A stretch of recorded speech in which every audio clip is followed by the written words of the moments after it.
We're on our stream started. We're just waiting for the 5 minutes. Stream started. Just waiting for the 5 minutes. Stream started. Just waiting for the 5 minutes. Stream started. Just waiting for the 5 minutes. Stream started. Just waiting for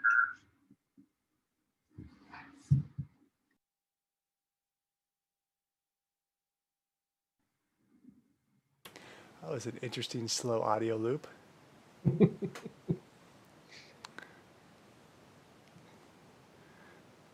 So today's show, I was able to set up I learned from a very wise person who's done more streaming than me, and he showed me how to set up the show title before we do the show, which I thought was weird. Like, what? It's a live show. I can do the titling hours before the live show, and it'll work. So we'll see if it really works. But yeah, I see we have a title now. At least on Twitch. All right, cool. So well, I'm looking at the Twitch channel, and you see it as a title? Oh, yeah. I have to reload it. Okay. Beneath the video, you should see a title now. Okay. Magic. It's magic, David. yeah.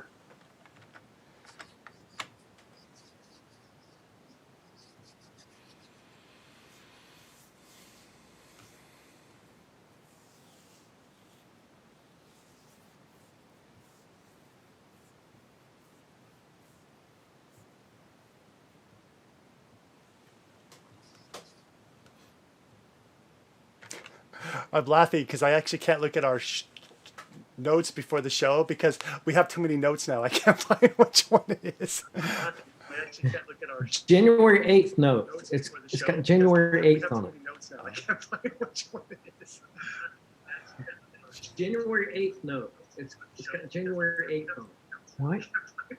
So your audio is creeping into our like I muted my iPad, so you probably want to mute. Now we know the audio is working. You can mute your Twitch monitoring. I have. So where's the audio coming from then? It's coming from your side, though. That's all I can tell you. I closed that whole window and it went away. Okay. So, all right. Well, I had the mute button clicked, I thought, but yeah. So yeah, we'll go on live here in about a minute. Anyways, it's okay. I remember we're doing some atBats stuff, and well, okay. I'll try one more time to find that. Here we go. I'll put it on the screen. Oh, sweet. There. Oh, I even found the note finally too, like you said. Okay. Funny thing is, all right. Yeah.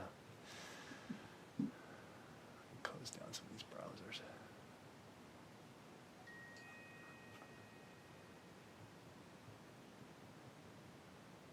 Oh. Actually, I have found another Twitch window on my side too, hiding somewhere. All right. Well, we should probably start this stream. It is now 3 o'clock. Well, it's now time. Transition. Hey, welcome to TDD.Academy. We've got David, the solopreneur from the Dallas area, who's going to make some Benjamins with an iOS app, and I'm Lance O'Kind, the crazed agile coach who's interested in doing software development live on streams.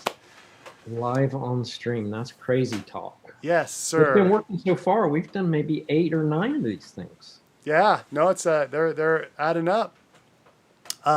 It's a thing. We've gotten our Twitch bonuses for being like, how do I say, stable, keep making shows. Yeah. Yeah, All right. We can make thumbnails for our shows, which is one of the reasons we've been improving the look and feel of our show thumbnails. Oh, okay. Yeah. They dole out a little bit of the features a little at a time, huh? You know, this is the interview, David. They don't have. This is how it works. You have to. It's only achievements. They don't actually, call us up and ask us questions to see if we're sane people. They want to see some results. Okay, it's achievement based. Is that what that's called? Getting awards and achievement based? Yeah, I have a yeah, friend who's starting up an agile community, and so I don't know what to call that concept. That yeah. yeah, Or gamification is sort of the big picture, or achievements. It's kind of a video game gamification of doing good stuff. And actually, U.S. is way behind. China is like a good 5 years ahead on this because for they have podcast networks that are much bigger than ours, and they have all this worked out. Like you can make money doing podcasts as well, just like you could with YouTube or Twitch. Yeah. all right. Well, hey, before they start throwing money at us for the show, hey, what are we doing today? Oh well, today we gotta continue on. The drudgery of doing software online is you make a little progress at a time. All right. Instead of 8 hours of coding or a whole night or something, we're doing a little bit at a time. So we still have some stuff to do on the runner advances Okay. story. So that story is basically that when a batter hits, then if there's runners on bases, they can advance to other bases and that sort of thing. And right now we're only working on the kind of the display side of the app. We're not working on the input data side of the app, which I was kind of scolded by some good coach that I worked with that said, every now and then you might want to do sashimi slices and think about Scolding happened, David. Scolding happened. Oh my goodness. I don't think it should be called scolding. I think it was reminding that sashimi slices would be a better way to do it. And I look back on this and I go, I'm just building a basic white bread and bologna sandwich here. There's no sashimi. Slice by slice. Is that what we're building this as? Yeah. So build the bread so first, then the mayo. We're still just trying to put bread and mayo together, and so we got a ways to go. But we'll get to doing some sashimi sliced stories. Cool. In the future. All right. Well, hey, let's take a look at what we're doing today. So up on the screen, I got real excited last week. No way! What? And yes, Something happened. Started writing some more code, and then I went, okay, wait a minute, I can't do all this code writing while I should be doing it TDD style, and so I had to rein myself in a little bit. And hey, David, you might want to. Do you know how to find your do not disturb? That way you don't show that nice person's phone number across. I am trying to do that. I've changed camera, so you could. Your screen's off camera now. I am trying to do that. Yeah. Oh, you're on Big Sur. All right, everyone, we're on Big Sur. So you got to go to the upper right. There's little slider buttons. I got to do. You tap on the little slider buttons. It's like 1, 2, 3 icons from the far right. Yeah. Oh, I'm doing it on the other screen, which it does better. So I've done it. Oh, okay. Oh, cool. It's in do not disturb mode. So. Otherwise, David's banker will call and we'll get the count numbers and all kinds of things. Account numbers on the screen. Yeah, that's the way my banker is. Yeah. So I wrote this test, associated runners score a run, and I got to thinking about some of the stuff, and it's like a play, who's on base, third base, doesn't read real well. So I thought maybe we should make that read better by just refactoring that name. Oh, okay. And doing a few things like that, some cleanup and stuff. So ready to get started? All right. So we're doing refactoring. Can that test? It looks like your code probably can't run right now. Can we get to a runnable state to show the audience we have nothing up our sleeve and that the tests are all passing? Can we get to? Yeah, we could. Xcode's yelling at you right now, so I don't know. Yeah, it's yelling at me because I've used symbols that don't exist. Oh, that Xcode. Yeah, so Another form of scolding. another form of scolding.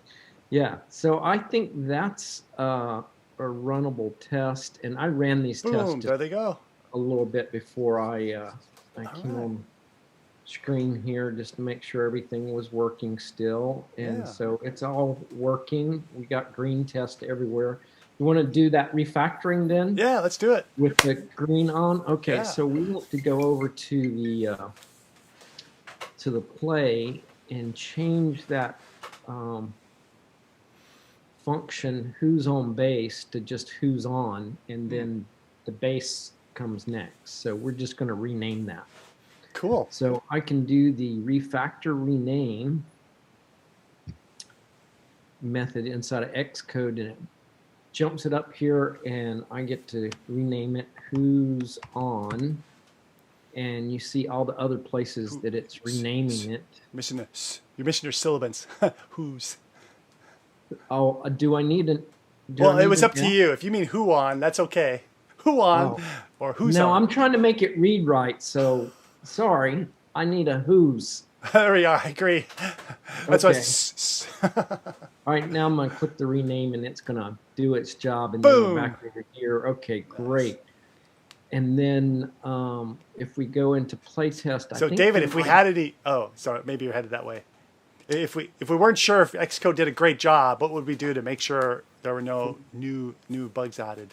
Yeah, we'd run our test. Sweet. So I'm going to just click this set of test, and it'll Pile. It's testing. Test succeeded. it'll run just the play test, because I don't expect that to be called by anybody else except just inside a play. And I think all the tests succeeded. Sweet. So that got done. I also thought that we should make an enum out of right now. Play has a string for the kind of the outcomes runner advances. Okay. This action is a string. And that action really is going to be not just any old string, but a certain set of things that runners can do. Oh, okay.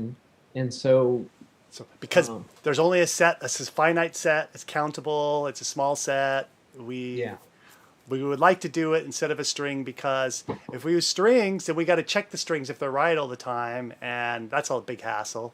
So we'd rather have a highly typed system. Type of a design to solve that. Yeah. So I think the right thing to do there is to make an enum. Sounds good. Yeah. We've got all kinds of other enums down here. So I'm going to create a new enum here. Dun, dun, dun. And I'm going to call it runner actions. Okay. And then as an enum, I'm going to say it has an associated string. I think that's the right terminology for that. And then we're going to add in here a particular case that we'll call advances. This is where we put in touchdown and spike the ball as well, right? Yes. Showing your your sports puck in the net. Yeah. Okay. Swish. Yeah. Oh, I'm trying to get letters here, folks. Send them on. So I'm gonna make a case, and I know already from having talked to you that if I try to add more than one in here, which I've got a whole list of them, that I'm gonna get in trouble. There's a woodshed out back just for those reasons, David. That woodshed is going to come hit me upside the head. So I'm going to only add one enum at a time. Right And you now. picked AB. So is AB a domain language Yeah, for?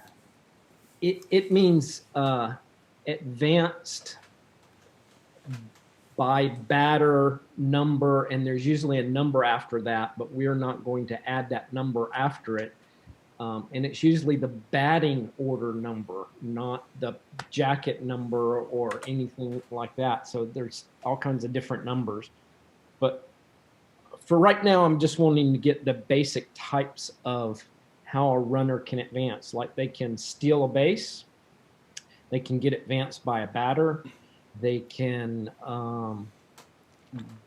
they can get picked off at first, which is a way of getting out but not advancing and that sort of thing. So, and they can actually end up scoring a run. So that's kind of what we want this runner's action to help us with. Okay. So then back over in my test, I don't really have a test for. Oh my God! One got our way. We got an enum. You're about ready to use that, I bet, in this test, though. Yeah. James grinning. He's gonna pick up the phone and say, "David, I couldn't dial the number fast enough to stop you." So I'm We should let him know about the show so we could call in and say, "No, no, no, no, no, no, no." I'm assuming what you're suggesting is that I write a test that actually fails. Well, right, and that yes, because that cares about the bat that what did you just call it? Player action. Yeah, something that cares about that player action. We have to find someone who cares. So, tests. Call up somebody who cares. Test that. So that one above you don't care about now? Is that? I'm just asking. Hey, it's passing. I can ignore it, right? I was just asking because I thought maybe you had it already cooked in there, but no, it's all right. Go ahead. Test runner. I don't think so. Okay. Test runner advances. Enum? Is this No. Like... So the reason why I wouldn't want to use enum because that's like adding like architectural stuff, and maybe tomorrow we'll like David, you'll be inspired. You'll like think of another thing like, oh, I'm gonna use a struct or something. But so enum isn't so interesting. You're testing. What scenario are you testing? A runner advances base, I think, is what you were saying. Okay. So that's all you need to say. Okay. This gives you less. How do I say red tape? You have to change when you change your mind and not using enum. You can get rid of that. So we don't want to put design artifacts in our test scenario names because you know what? They don't care. When the customer uses your app, they don't care either. They just want to see it like, hey, I can put in advances a base. Boom. Okay. So we have to have a batter in order to have a play. Nice. And then in that play, we're going to give it a batter. And that batter is going to do something, which is here they're hitting a single. And then... It's pretty readable. Let's see. Play. You have a description, batter, name. Oh, that's our batter. atBat. Yep, looks good. And then we... Somehow... Yeah, go ahead. We want to set up the situation, and I don't think we have the capability yet, to set up a situation where there's a player on first and another player comes up to bat and hits, and that advances the next player. Oh, okay. So we need two players on base. So we need to create a play? Is that has, if I'm using the right words here? Plays or game. Let me see here. I think we could go in here and just say, I want a second play.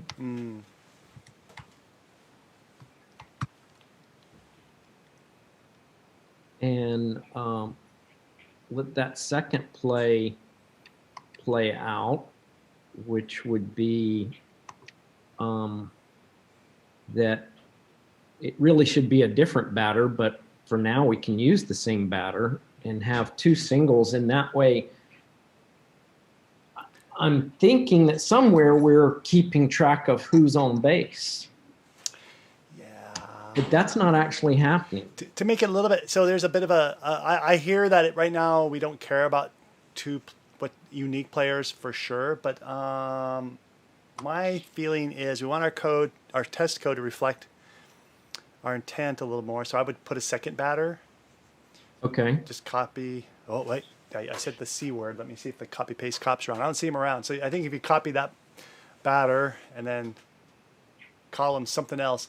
So one's going to be on base and one's not. So you might want to call batter on base maybe? Well, they really should be batter names or whatever, but I'm going to just call them 1 and 2. Okay. Like thing 1 and thing 2. Yeah, I don't think that's a bad deal for this. Yeah. Okay. And then they probably shouldn't both be in center field. So that's the position they play. Okay. So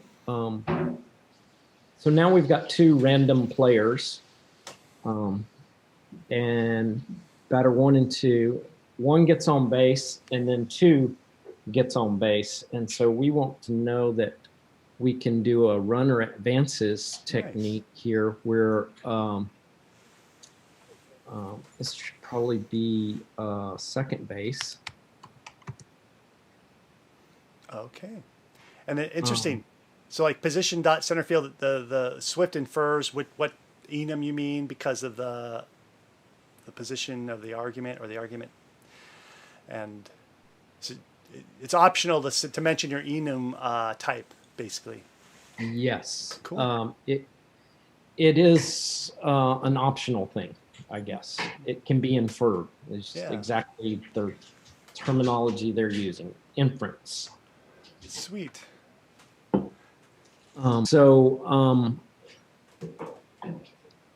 Right now, it's giving me an error saying that string has no member advances. That's because the call itself is expecting a string. Yeah. And so we need to go change that. Yeah. We do, but you don't have to right now. I would suggest go ahead and finish the test. So how are we going to assert? Because that might be a bigger problem that we have to solve too. So how do we? Okay. Because the compiler will remind us. We won't possibly accidentally compile it by accident. So we'll know to come back. So the proper way to say this is the runner on first base advances to second base.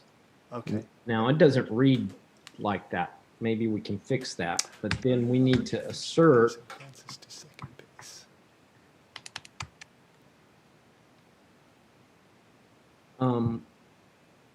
We want to assert that what is it? A play who's on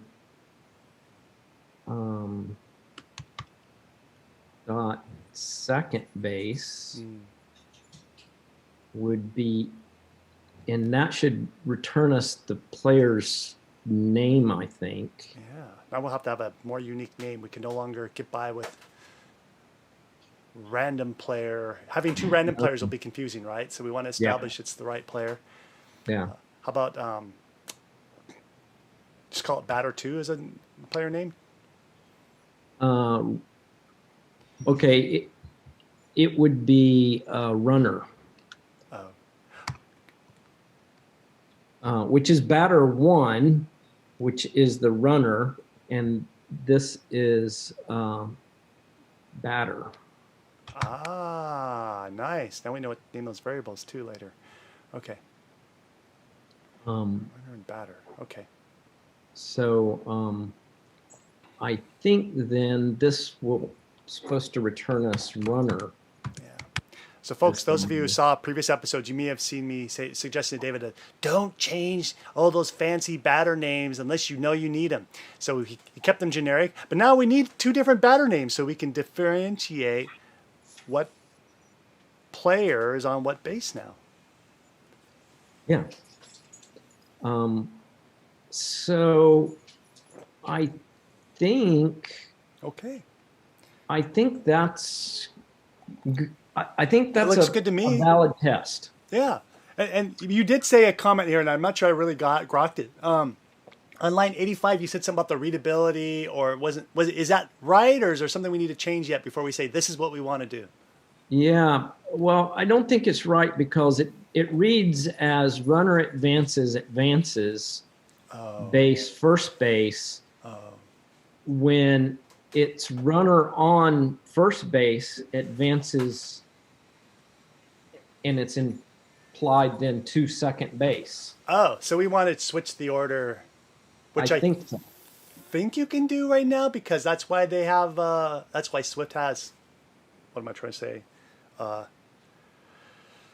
It's not a positional type language. You can switch the order of those two arguments because they have that word that I can't think of. Named. They have named parameters. They have names. Otherwise, why do we have named parameters? Just because? Yeah. Sweet. I didn't think about that. Boom! It's already built in. Well, we'll find out. But I'm pretty sure that makes sense to me. Okay, argument action must precede argument base. Oh, look at that. We'll have to apparently we have to refactor that. So maybe switch it back. We'll take a note and then we'll change it after we get the test running. Okay. I don't know why we have named parameters then. I guess it's just to make it readable. I guess so. I didn't know that you could swap order, but as I think about it, I think you can at times. So maybe there's a trick to it beyond my knowledge. Well, if somebody has an idea, go ahead and drop on the chat and let us know. Okay, so yeah, I think we're ready to get that test pass. And I'll take a note on that. Advances. Okay, so we're, I have to come back here. We're in runner advances at play, and we need to figure out a way to make runner advances from first base. When you tell it it's a first base, we're talking about the first base runner, then that runner can advance. We're supposed to be using not strings, but runner action. Right. So we have to fix that now to make it. But so David, you have other things using this API, right? Other things? No. I'm probably going to ask a redundant question. Does this IDE help you change those parameters, or we're doing it all with copy paste? Yeah, it can. You mean undo that and see if it'll go back and do that for us? Yeah. Yeah. No. It won't. Well, maybe can you put the pointer on runner advances and try again? It's a pretty limited refactoring tool, but I have a feeling it just does rename. Okay. Nope, it won't help us. Yeah. So Yeah, what you're doing is the way I would do it then. I would go ahead and change it here and fix it in my API. Then we'll have to go back to the call sites and update them. Okay, so we need to change. This is weird. Switch on base is okay. Runner outcomes is now. What am I looking at here? Runner outcomes. You're sending it to the action. And so the action was a string, but now it's a type runner actions. So you need to change. Oh, they need a dot. Okay. So the case statement says you're trying to assign first base to action. Is first base a string too at this point? First base, yes, is a string. So we're gonna have a cascade of change here, and that's okay. So we have two approaches. Is we say, well, we just make the change and we update, which if we think we can do it in a fairly swift manner, we would do that. If we think we need to that might take more time than we want to spend, we could. At that point where you have your cursor, we could convert that action into a string, and so it's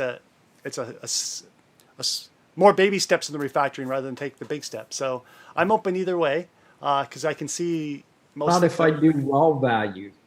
Oh, there we are. Which is a Swifty way of of doing that, which is says, give me your raw value, which in this case happens to be a string.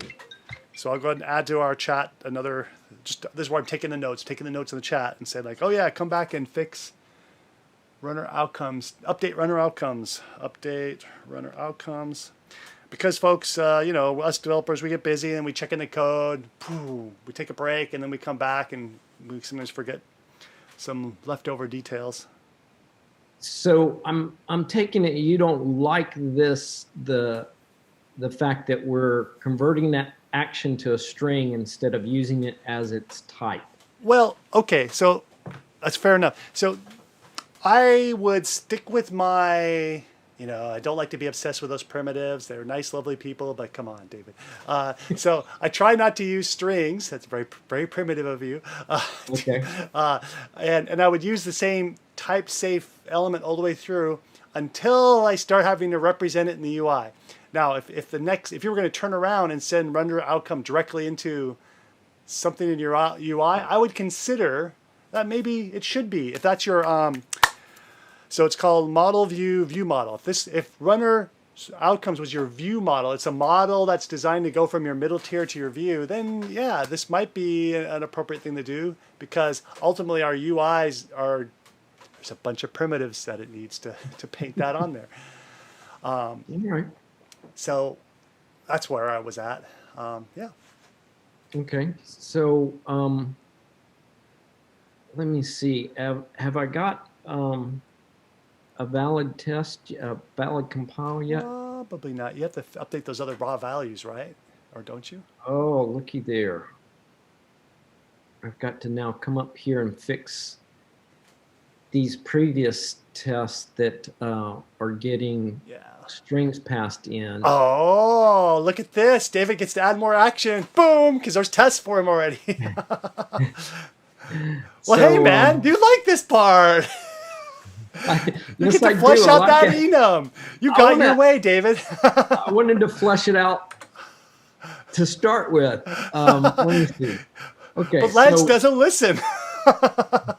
So we want a CS, whatever a CS is. So that stands for caught stealing.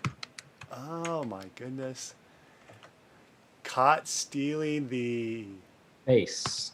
That is implied. Oh, I was thinking election, but okay. And then the other one is an AB4, which is advanced, the thing we're actually working on, which is runner advances, and the 4 there means by batter number 4, which I'm going to just say let's ignore who the batter is, because that's another attribute that we can add in later. So I'm willing to say this is an advances, and we go back to, okay, this becomes, we ignore the 4 and just go dot advances. Okay. And then up here we go dot caught stealing, which CS. .cs. Yep. You may not be compiled yet. That might not be picking it up. It didn't. Yeah, that's why it's not picking it up, because it didn't compile player or play. So let me build this and go back over the test, and hopefully now I'll get my caught stealing. There it is. All right. Oh, how interesting! It's doing the. Oh yeah, of course. Nice. Yeah, it becomes instantly more readable to the lay person now. Yeah. The code. Yeah, and it becomes way better for the non-lay person. What do you call those people? Subject matter experts. Oh, yeah. They don't have to know all these symbols and stuff. So, okay. So, then the question is, does this pass yet? That's a good question. And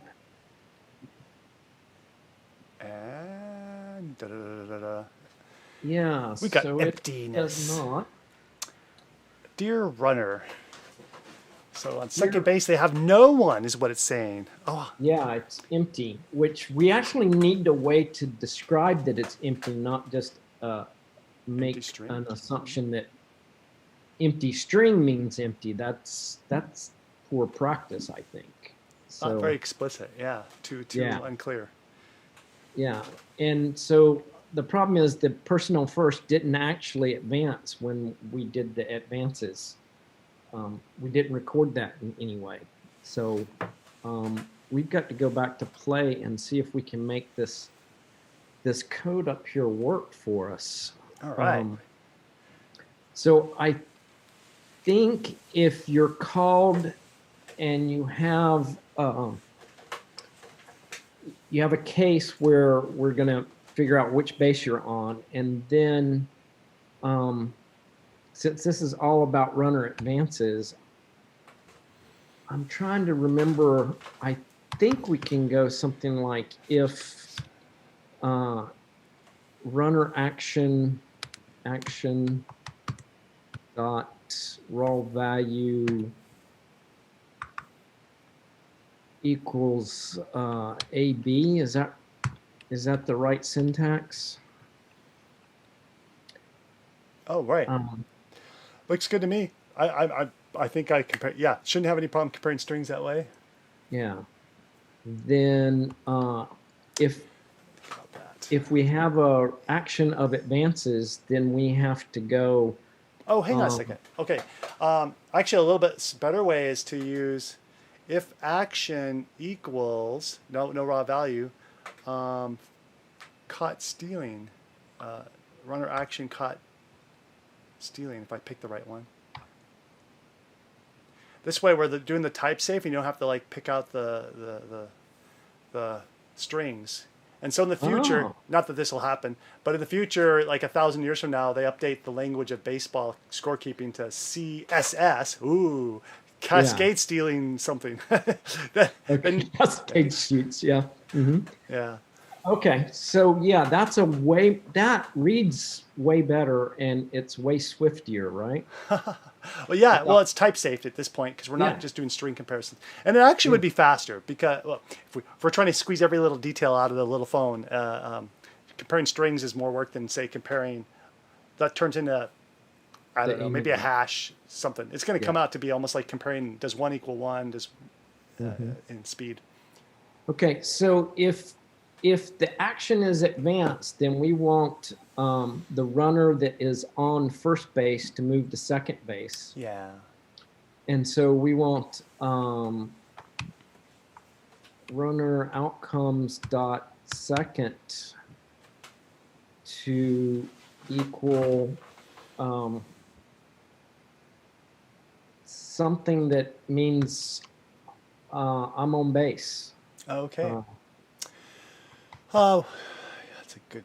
It's held by a batter. Is that again domain language? This is a little. Yeah, I'm kind of making it up. I'm not sure if it's the right thing or not. But I need it right now. We have to get Pete Rose on the show here. Double check this stuff, You get Pete, and I'm going to use held as a runner action, meaning that the base is occupied. Okay. I could have used. Which reminds me, we do need to get a baseball guest on here at some point. Yeah. Maybe I get a Mariner or something. Well, you ought to know him. I mean, you probably live right next to him. Yeah, he's just he's always out cleaning. He's cleaning his sports car, washing his sports car. Yeah. And I think we also need to then make first base empty. And right now that's right. Yeah. That's an empty string, but it really ought to be like something like that. So can I go change my enum and enum up? I would say hold off on that a little bit because empty string will work. I'm adding another note to our chat to do that. So we won't forget, but we want to make sure our design. This is kind of like the sashimi principle where we're just trying to get a whole improve it. Otherwise, we'll spend a lot of time improving it and not get the thing working sort of idea. Okay, so this is called, we want an enum for empty base. All right. So I think that fixes second base will be held and first base will become empty if the runner advances. Second base will be held. Okay, and so I Yeah. think now my test will pass if I build Oh. this Interesting. and run my test. Oh, it doesn't pass because it's getting back runner, not the enum value there. It's getting back the enum value, not the name of the runner.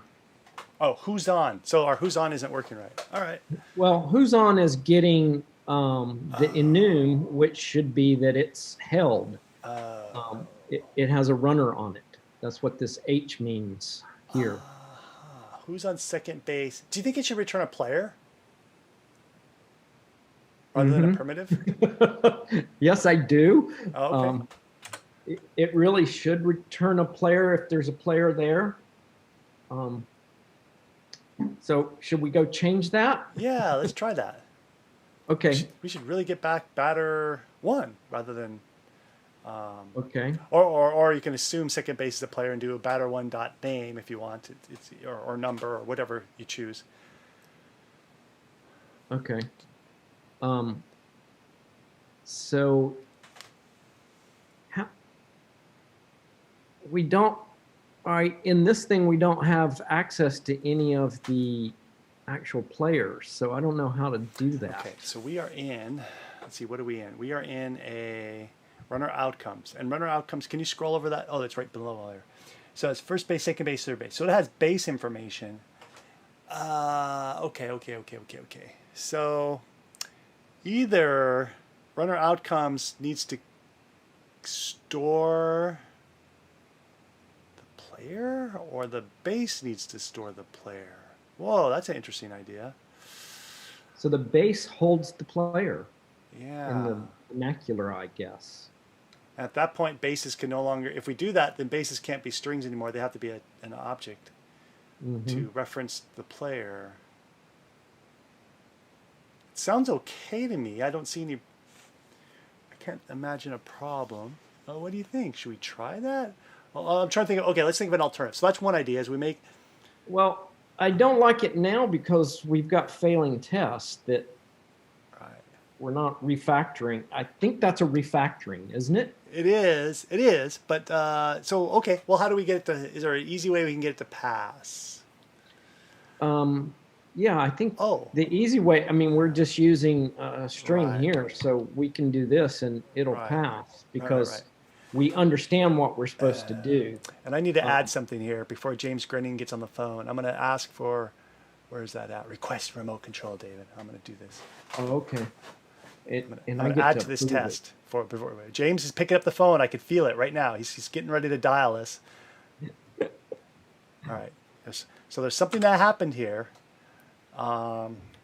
It's been, let's see, is it this button? Yes. No, that's a test. Go back to this and it's in. So we are working on a play runner advances. Get there. And just observe if we comment that one out and run the test, it would still pass, is my hypothesis. Oh. And it didn't pass. Oh, James Grenny can't call. That's going to be the way it is. I am pretty surprised. All right, you got two bases there. And the thing is, what is runner advances returning? It's not returning anything. Right. Oh, so they were failing earlier. Oh, okay. So they're failing right now regardless. So, well, like you didn't get a clean. I didn't think they were failing, but we're in the middle of a. Yeah. Oh, here's this must. It says spam risk. It's not James. James, I'm sorry, James. I tried. So I think I can do that though for a moment because we're not testing that we changed two things. We only tested that we got the second base change, okay? I was going to add an assertion to check second base, which would be easy. I just need to do who's on. But now we got two things going on. We have some test failures and a test to add. Because I know David doesn't like this. I comment out some of his code. He never likes it when I comment out his code. Well, now we got 2 failing tests. And a build failure. Okay, that's because of this. So what's going on here? Okay, AB4. Oh, right. We changed AB4 to AB. Oh. And we didn't know that. We forgot about that. So I deleted that. And then CS is empty. This one failed too. Okay, here, we'll demonstrate that the AB now should be happy. And, okay, so it's happy. But first action, this one, what's going on? CS is empty on this one. Who's on first base? Oh no, David, we don't make it always empty, but I took that code out, so why is that happening? Well, it's saying empty is not equal to CS because we're not, when we do runner advances, we're not storing how they got on base or off base like we have to in the runner advances. We're not actually storing that information where we should. But, but we should store in this at bat. Okay. The runner got caught stealing. Caught stealing, thief. And he got caught stealing going from first to second, so that's associated with the first base. Okay. So, okay, we need to update our switch statement, I think, to handle that. That's what that would do, right? Yeah, we're going to store the CS in the actual string of first base there. Yeah, I don't think that and we really ought to be. Sorry, that button doesn't do what I thought it did. See if we can read that. Should be able to. Yep. You want to make the screen on bigger? I don't know how much bigger it needs to be. Is that big enough? That's good for me. Yeah. All right. So yeah, we need to. So to support that test, we're going to go into runner advances, and we're going to handle caught stealing, and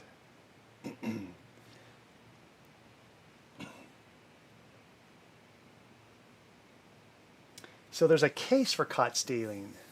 No, it's switching on base. There's a case for first base. Oh. So I guess that's going to be if action equals runner caught stealing, runner actions. Thief.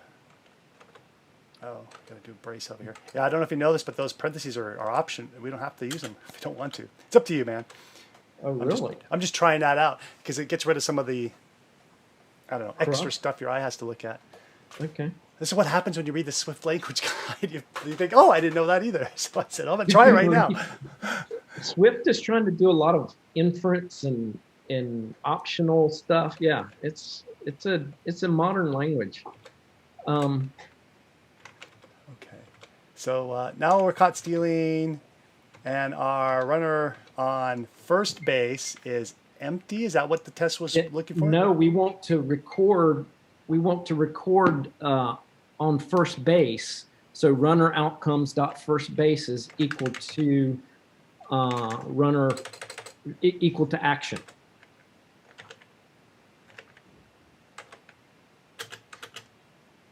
Action is runner is action. Okay. So I think that if I may say so here, I think I've led you wrong. I don't think we want an if. I think in all cases, we're going to end up going, hey, I need to record whatever action happened to that base. And I think we want to append it, but nonetheless, I don't think we need an if around that. I think it is in all cases. Ah. It took me a while to reason on Good. that, but yeah. I think it's the exceptional things where you have to do the if up there. Yes, folks, we're basically recording David's brainwaves into this code. Yeah, and they go sporadically at times. They are brains. We didn't say they're computers. David's not a computer yet. All right. I don't think the test passed. Oh, that's weird. Well, it's still got a compile error. Oh, whoops. Go back to the code. Okay, like this one. Come on, get me in there. You're not going to get me in there? You're going the hard way. Probably. Yeah. Okay. Cannot So assign action value. right there is a enum, and yeah. Raw value. All right, we got some raw value here, folks. Yeah, the raw value thing is going to come around to bite me, isn't it? They should have called it primitive. Yeah. Unless you're going to be raw obsessed, it's going to be, the metaphor is all Raw different. obsession. Your raw obsession is coming out. That's, yeah. Okay, so that's compiling, I think. For some reason, it didn't stay on that pane. All right, there we are. Whew! All right, so we got the test happy. We refactored to a new enum, and we know we have some things we want to do. We know we got this first base that should be cleared, but oh my gosh. Yeah, right. The case, we got, very interesting. So now, shall we go back to that test? And you're telling me that part of the feature of advancing to second base is the first base should be empty or should be have another batter on it for our test? Yeah, well, it gets so hairy here. Yeah. So I think the base should first be cleared out, and then we have to go, hey, handle the batter running to first base, and then it gets stored again by the batter. So when you've got multiple runners and a batter is a runner, then you have to deal with them kind of in a particular order.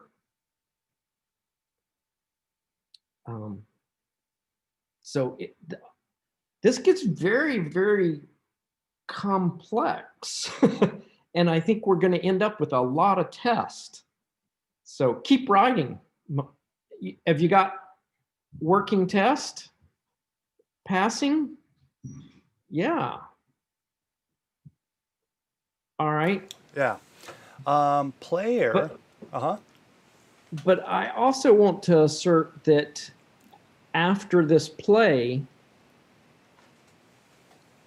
first base has a runner on it, and that runner should be the batter. And right now we're not storing who is on base, even though we've got a method called who's on. It's lying to us. It's actually just giving us some other information. How come it's not helping me here? Must have got something typed wrong. Oh yeah, there's a little thing, little problem back here.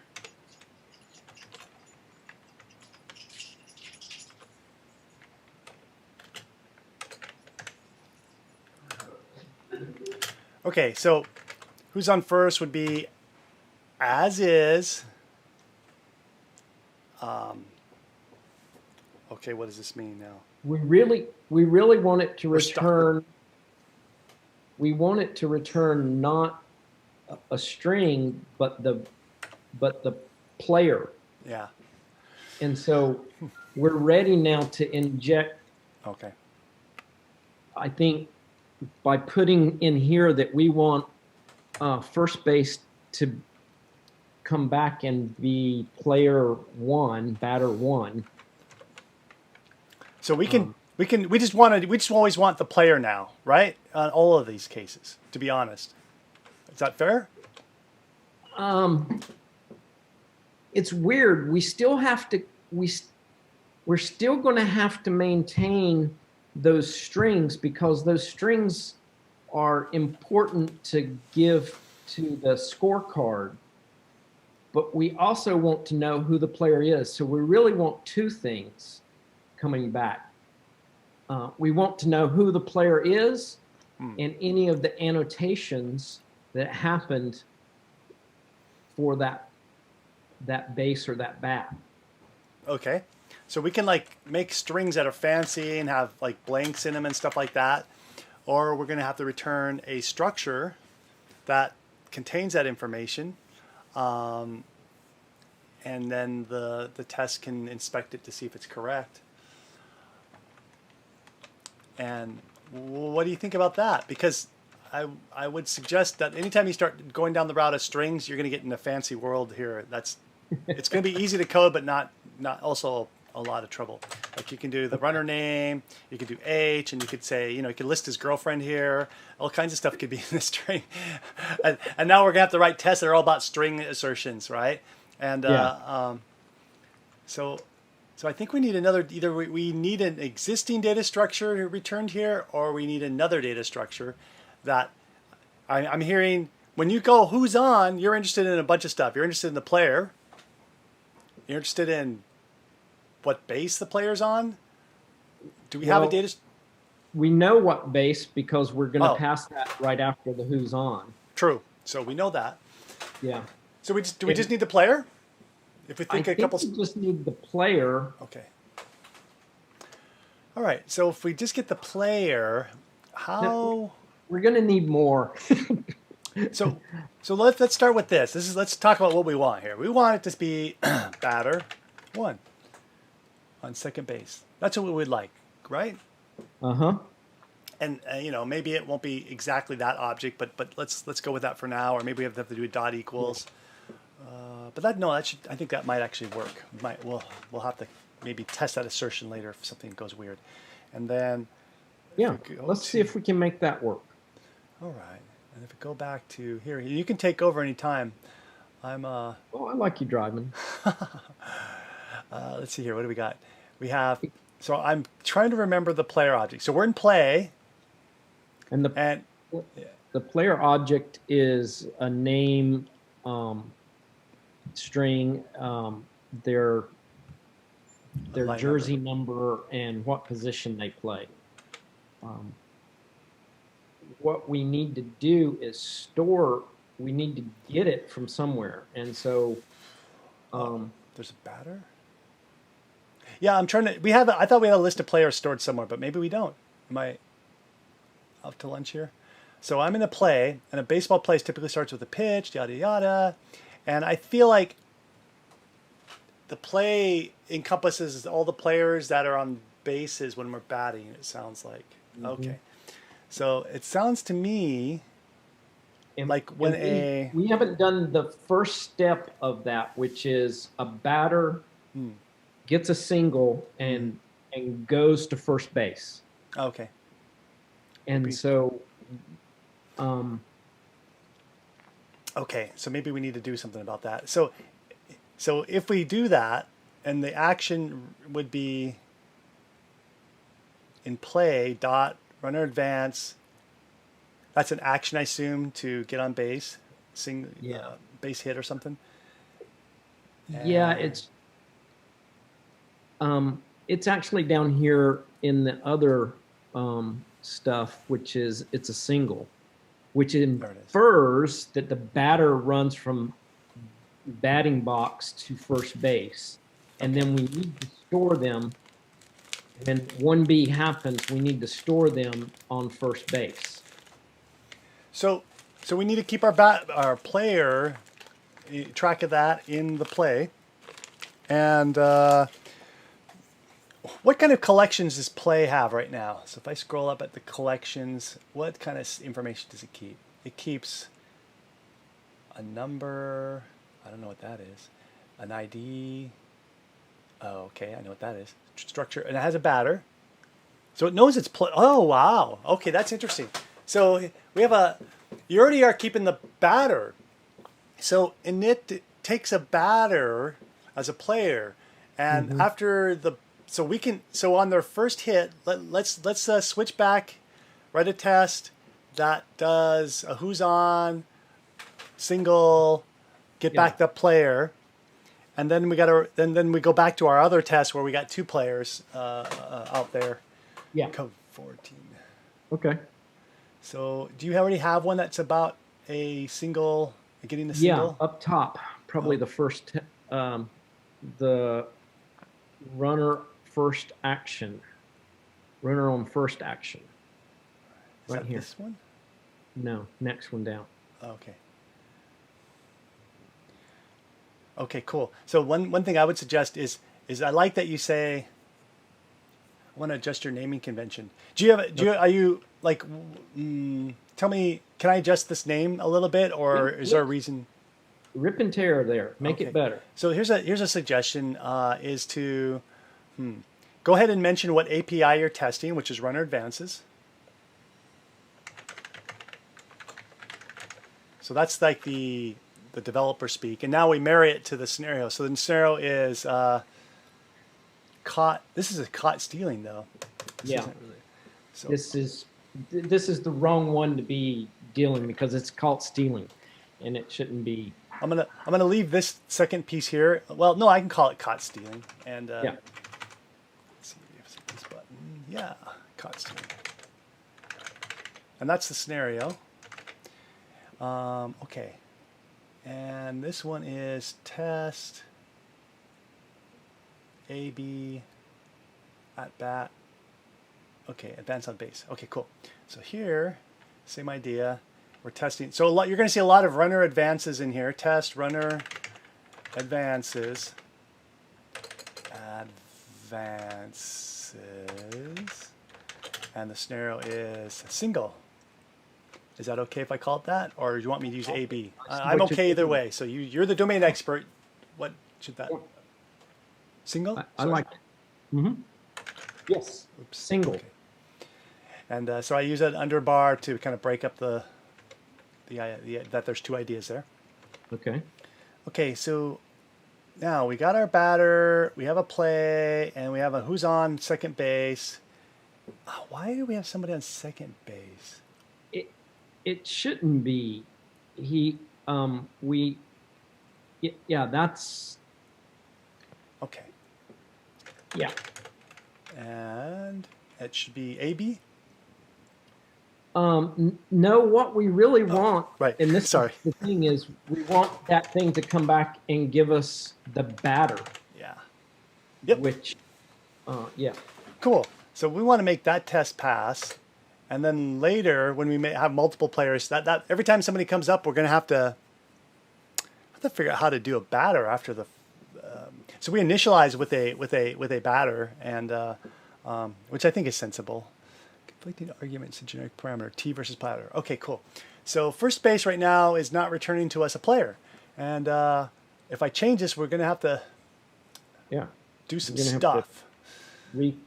Reconfigure what who's on does. Who's on is right here. Runner outcomes, and runner outcome, is this structure. I'm a little bit puzzled by that. So who's on returns a runner outcomes. And instead of okay, that's right. You have to pick the base, and then you pick the base, and then you get back the player. So we happen to be testing against first base right now. So what we would like it to be is that first base can refer to a player. And you said it needs some other data too. It needs to have the status of some kind. That AB. Yeah, it needs to have that capability. So I don't think we want to get rid of that statusing capability, because there's times when that's important, I think. So I'm going to do what to me seems simple. I'm going to support both by either. Well, we have 2 choices. We either obsess a little bit with primitives and use a tuple, return 2 things, or we create a struct that has player and outcome. that outcome. Yeah, at outcome. Do you have a? I'd like to see the struct that returns both. I think, to my little pea brain, that's better than tuples. Yeah, I think so too, because I really think tuples is another kind of primitive obsession, just a little bit fancier primitive. It's just returning multiple primitives is what it does. So struct, what do we call this? Is this like player and outcome, or? Well, which one are you doing first? So this what you want to struct will do- be, this type, first base, can't be a string. It needs to be something else, and that's the struct I'm thinking Yeah, about. I think it needs to be who's on. It needs to be the concept that a player is on base. Okay. So, yeah, on base. Try that for right now. We'll get it better. And then you're going to have a first base. Yeah. Well, hold on. So I'm going to, this type, here, let me type for a second, and you'll see then you'll probably see what I'm getting after here. So I'm going to take this off for a second. Is it on base? On base and status. Okay, it needs to be an and in here. And then after I type it up, you'll probably see what I'm trying to do and see if it's a good idea or bad. Base and status. I don't know. You have a better word for that, I'm sure. So what's going to return is the player. Lowercase p. Player, player type. A player. And the other thing it's going to have is that string status. And is that an outcome? What do you call that status? Runner outcome. Runner outcome. There we are. Outcome. Oh. Outcome. And rather than go down strings for a moment, let's go ahead. What's that type? It's just runner outcomes. Okay, runner outcome. It's a type of runner. No, it's not a type of runner outcomes. Yeah. You have an enum for this, I know. Those are actions. Do you have an enum for what? Oh, it is the outcome. So what you were storing in here came from what enum? Action. Okay. Action, which was a runner action. Okay. So I'm going to put runner actions in there. It looks weird when I put it together like that, but I'm just following what we got. And then what I would do then is I would change this type to be that thing up there. So when we return who's on first base, we get back on base and, probably not status. We'll change that to something more suitable. So that's the big picture. Does that make sense, or is it a bad idea? It's okay. Let's hear what you think. I think I understand what you're doing, but I think you're doing something inverted. Okay. So I think I understand what you're trying to do, but I think it's on base and status has the two things in it. And the runner outcome still only has runner outcome shouldn't have an on base and status. It should just have a runner actions. I think actions. Okay, so how do I connect these two things together? Because this advance on base has to return one thing. Oops, what's going on here? Runner advances has to return. Okay, or no. Sorry, who's on can only return one thing, and that's our runner outcome right now. And it needs to return on base and status. Oh, okay. I understand. You're right. That works for me. Okay. Want to fix me up? I'm confused, but I'll try it. Oh. So we think that this should be return. It's not returning anything. Higher. You're on who's on. Who's on right now returns runner outcomes. And you want to return a different type now. Oh, you don't want to return that though. You want to change the type it returns. You want to undo that area. Yeah. So who's on returns, and we can fix that name, but on base and status. And on base and status has the player and has the runner outcome. And change, like you were saying, this thing here. Sorry, I moved your pointer to, yeah, okay, yep. Change it back to string for now. So okay.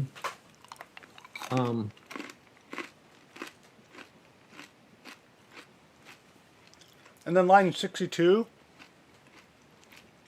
needs to be changed to runner outcomes. Outcomes, yeah, plural. That type, it should be runner outcomes.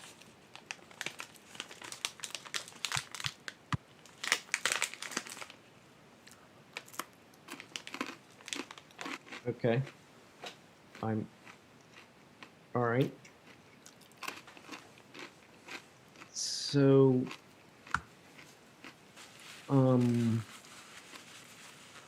is that compiling? Okay. It probably won't, because I won't be. Pretty big change. We'll see. Oh my gosh, it compiled? Get out of here. Yeah, all the assert tests should not be working. Go ahead and click on one of those. Let's see what it's saying. I assume it's because of the assertions. So, yeah. So now what you can do is you go to second base dot, or pick one of those tests. All right, we have to fix them both to compile. So do a dot on that. What happened? So second base dot, where's our player? It's not coming up. How come I don't see player in here?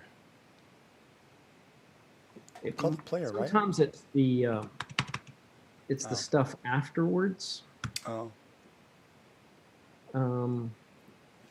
Maybe we need to, I don't know. Yeah. Do we need to make it compile by commenting it out until it compiles and then come back, or? When I'm lost. I don't think that this thing is doing. Yeah, it's not giving you the right IntelliSense. How about either do a clean build or comment out the 2 compile errors to see if we can get we need a clean compile to make sure it's working with the right stuff. Because it makes sense it's upset. There's no way it can do first base to a player and status and batter. I mean, that just doesn't fly. So it needs love. And then the build succeeded, huh? Okay. And now if you go back, can you get sensible stuff if you do a dot after that? And do you see player? HIJK-LMNOP. Why are we getting all that index? I think it's messing with strings. So it's still messing with strings. It's giving you string API stuff. Yeah. So let's It is. What if you hover over second base, will it tell you its type, and is it? Oh, okay. Show quick help. Okay. A play, who's on? Yeah, do that. It doesn't have a clue with what. So who's on? Maybe you got to go back up to that. It's not happy with us at all. Oh, let's do it the hard way. Who's on has a runner outcomes. And runner outcomes. Oh, we're returning runner outcomes. That's the wrong type. We should be returning on base and status. Right? So yes. And then we're gonna have to do some updating because yeah, that one. And then we have to figure out where that's stored at too, right? It's returning it from the plays. Oh, okay. Yeah. So we changed that to, yeah. Okay, cool.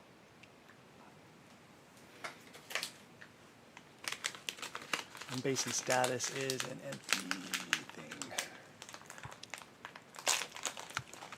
Yeah. And I'm just going to tell you that only right now we only store one person on base, so we're going to have a collection for that or something to. Yes. And now I've got more things broken than I can shake a stick at.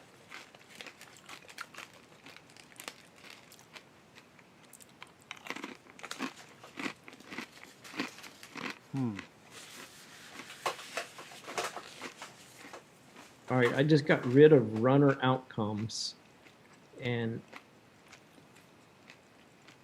it doesn't love me anymore because runner outcomes is in here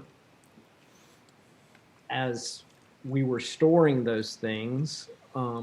Yeah. And now we've moved them into another structure. Yeah. Um, Can I drive for a moment? yes, Let's please. see if I can get us compiling here. There might have been a baby step we could have done here, but I'm not sure. And sometimes it's hard to come up with baby steps. Yes, it is.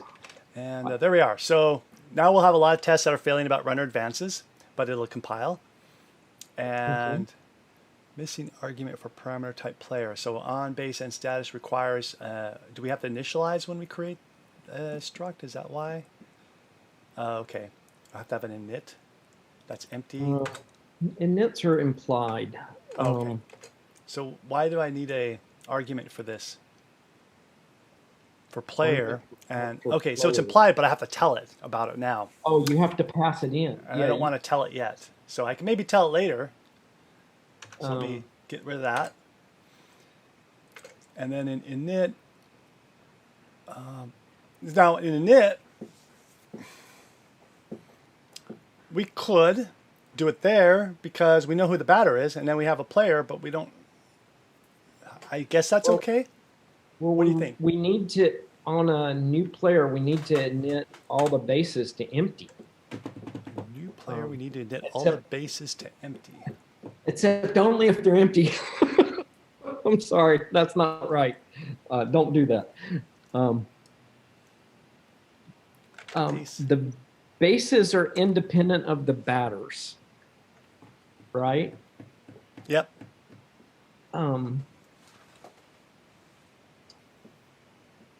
Is this the right direction or not?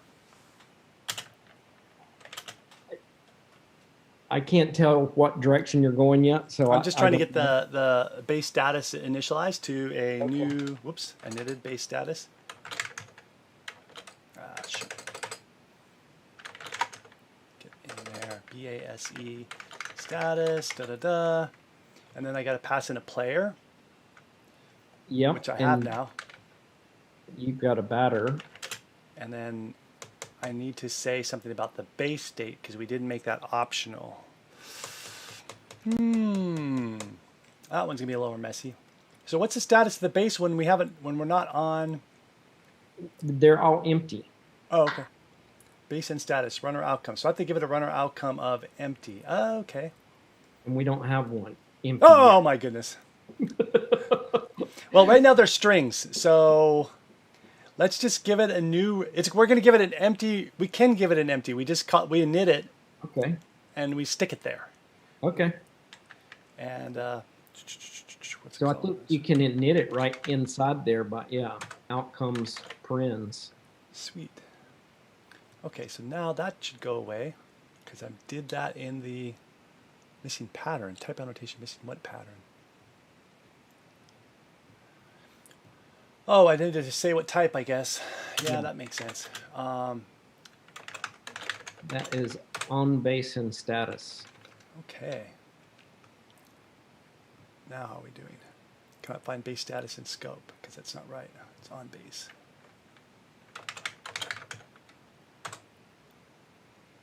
Okay. Whoops, something popped up there as I was leaving. Oh, you're going to make me put those on there. That probably makes sense. Player. Runner. Oh, okay. And what's it want here? And you're going to have a runner outcome. Whatever that is, it's runner outcome. Interesting. Yeah. Interesting. Not only is it strongly typed, but it's strongly named. Well, I'm thinking about this outcomes. Yeah, we'll leave it alone. It's plural right now. So should I make this outcomes down here to match that? I would leave it alone for now because we're going to have to change all of this stuff, I think, to make it Okay. read better. Yeah. Uh, Because it isn't. Yeah. Well, because right now it is outcomes. Right now it represents multiple bases, and I don't know if that's what we'll ultimately do, but that's what we're gonna do for now. yeah. Okay. I think it's Oh, there's something here. Do a Control B and see if it'll build. Control B. There's a marker down there. What was that? So I gotta drop the paren somewhere or a bracket. What is going on here? Public enum. That looks. Yeah, you're right. Somewhere. Oh dear. Oh well, it's probably in here, huh? So there's that one and that one. That should do it. And oh come on. Oh no, that should be. Oh yeah, yeah. We're missing one for the whole thing, the whole schlemiel. I somehow lost the one for the enum, but I lost the one for my class. And is there a way to tidy the code? To tidy the code, you're going to do select all, which is like Command A, and then Control I.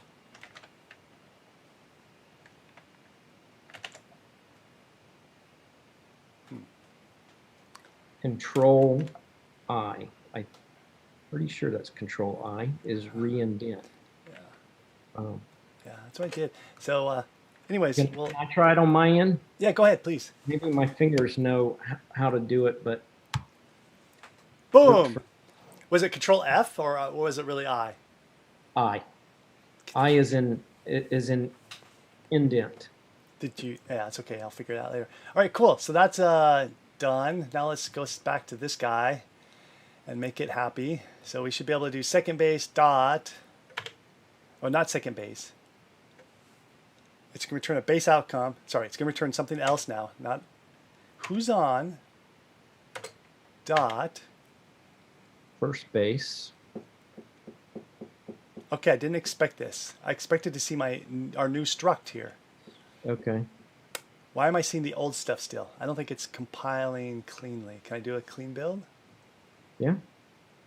Product, clean build. Down.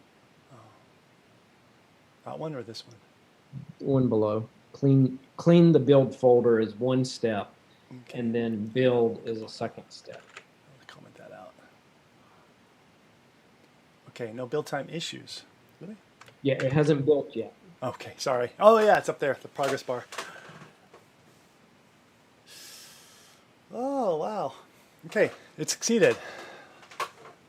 Shocking. I'm actually having trouble believing that. Oh, we got our tests are all coming out except for, yeah. Okay, so that actually could happen then.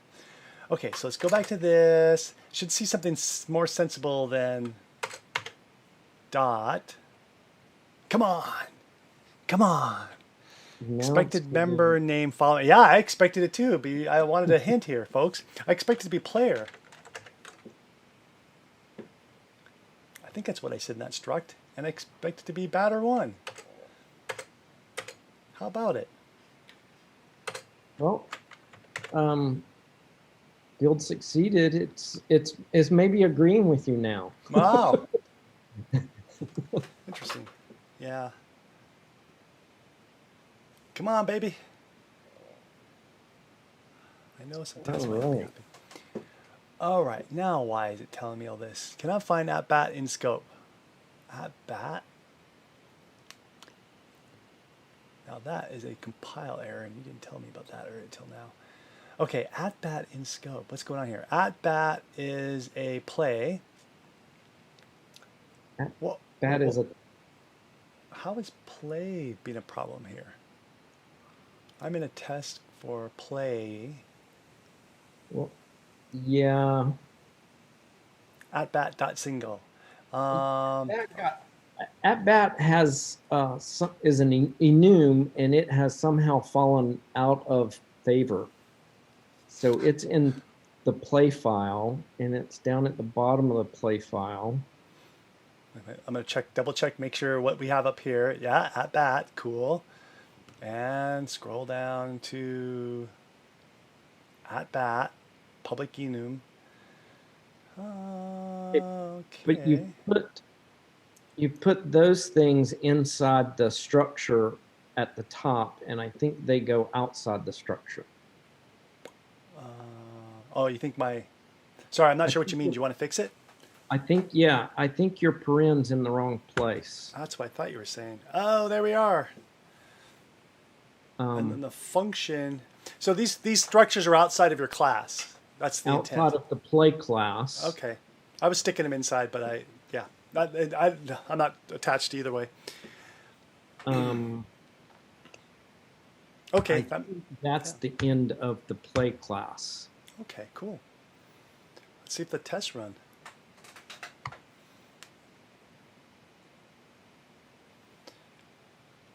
Cannot find It says it compiled. I'm gonna. bases is right here, and it's an enum. Yeah. I think it compiled. See if the test runs. Um, Oh, you're seeing errors. Why I'm does it say seeing errors. Yeah, I'll it's run the. confusing me? It says succeeded, and it's showing me errors. That's weird. Build time. All right, cool. So that's probably sensible. Let's see what it wants, because we changed some type information. Okay, what line? Oh, there it is. So yeah, we have to do something down here. I'll let you drive. So who's on first base? It shouldn't be first base now. It should be something else. It isn't first base. It's going to be who's on player or first base. You can decide because it's a struct. Right? Yeah. Oh, that's a little weird. So if you want the player out, you get the player. Dot player. Okay. I meant if you want to check the player or the first base, I think you can do either one. It's Okay, not first base. It's status or whatever it's called. I don't know. Get the dot to help you. On base and stat. Okay, there you are. Player or runner outcome. Runner outcome is stolen base, cult stealing. And we really want to change this to the enums. Yeah, so that's true. Okay, so that's what is that enum called? Well, so this is an interesting point, David. You can decide that this test's job is to establish that the domain language is stored in the software, or you could go with the enum. So totally flexible here. I've seen it done either way. Some people say, no, I want to see the string so I know what that type is, and that's part of this test's responsibility. Or they go, no, I don't. The enum's fine. So. Okay. Thank you, but that just confused me at another level. Okay. I only have so many levels in my stack, and it's very small. And so, yeah, it's still complaining here, string to outcomes. So you need to either, if you want the string, you got to go runner outcome dot raw value, or you're going to use the enum. So yeah. Outcome.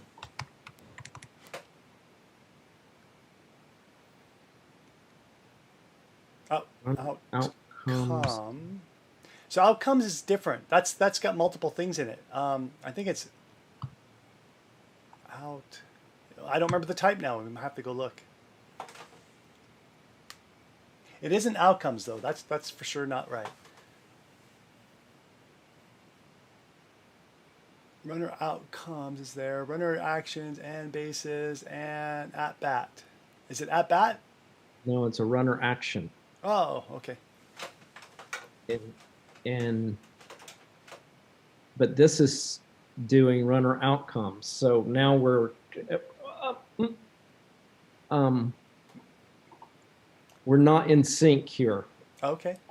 So what should it be?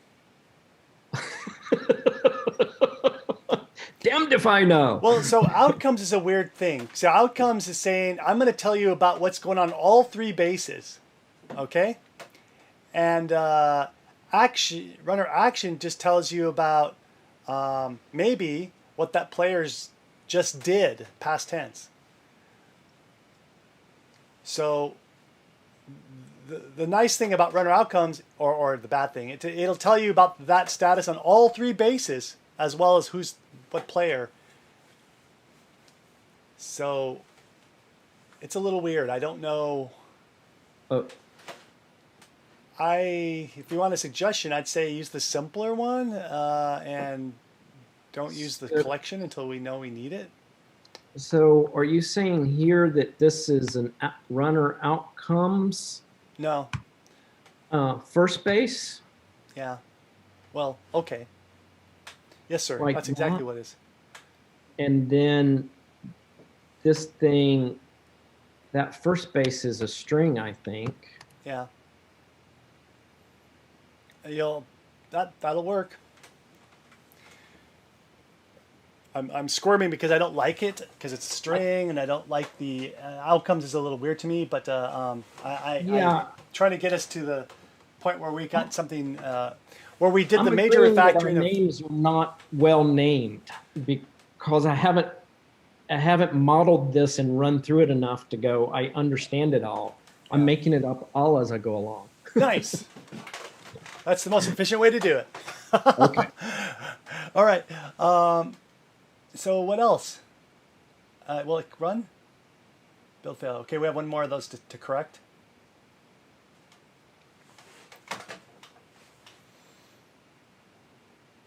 Third base dot, or who's on has to be, something else. Runner outcome. All And right. see, this is just a bad test because we're expecting it to have a nothing here Yeah. when we set it up. So That's on our list of. So our list's in the chat. That way, when people watch this video, they can see our list visibly too as well. That's kind of cool. We want to change advances parameter to make something more readable. We want to update the runner outcomes to use an enum instead of strings, and we want to add an enum for empty bases. But then what we're doing now is taking more time. Is we got to get a player involved because we can't bloody figure out who's on base. So that's pretty important. So I think we're spending our time on the right thing, and then we're gonna have to come back and decide outcome, runner actions, and try to work that out. yeah. So I just ran all the tests to see if we have anything working. All right, caught stealing. Now that's gonna probably want a player name, and we can finally get our player names worked in. Nice. So see up there, you have runner outcome, first base, CS. So, okay, number one, I'm a little surprised. Oh, got emptiness. Probably, okay, so remember, I took out some code. I commented out our switch statement, right? So that's why you're going to see some weird stuff here for a moment.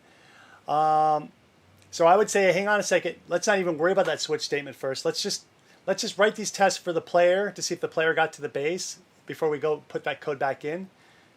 Well, okay. I'm willing to say we ought to just get rid of this whole test because we haven't set up a scenario properly. It was one of just the first tests we did, and then it doesn't make sense. It's not in context.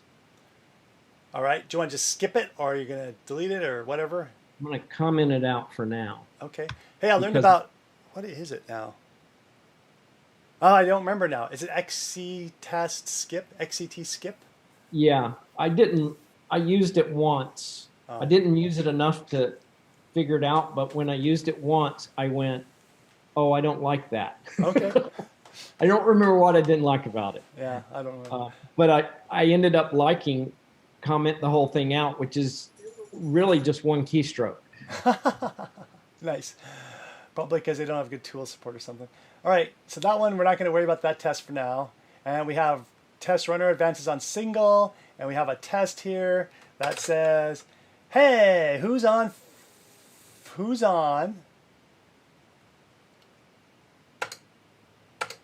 dot Player ought to be batter. player. Yeah. Damn it, David. I wanted it to be who's on base and then player. Yeah, you're right. We got some jiggering to do, but this should pass. I don't think it'll pass. I don't think we're not. I should have bet some big money on this one. You should have. Wow. Um, It only supports one player though, because we don't have a way of collections and we don't have bases. So I think Okay. we're learning. I think this one, what it used to say was really nice. Who's on second base, first base? first base, whatever. I like Yeah. that. I mean, as soon as I took it out to make my this test work, I thought, oh man, that looked nice. Who's on first base? And that should just return a player rather than a string. And that is that what we wanted to do? Would that be more sensible? Um, yeah. All right. Who's on dot first base should return either a player or an empty player. And I don't know how you would return an Yeah. empty or an empty base, but um, Okay, let's go back to player. Oops, this one. Jump to definition is that, but okay. So back to the model. We're not happy with our model, and we're saying that this who's on is going to return that, but that's not quite right either. We're like Goldilocks here. So I'm kind of thinking about going back to runners outcomes and changing these into a different players. type. Holy cow! I'm going back to what? Okay, so how about this? Let me code it and see what you think. Okay.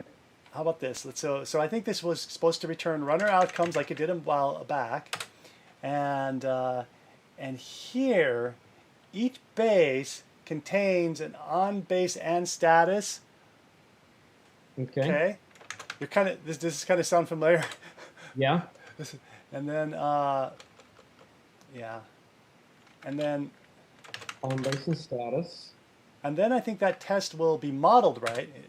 The code will have to be updated and etc. But so now we know who's on base and status, and maybe it just changes to on base status. I don't know, but anyways, it's all good.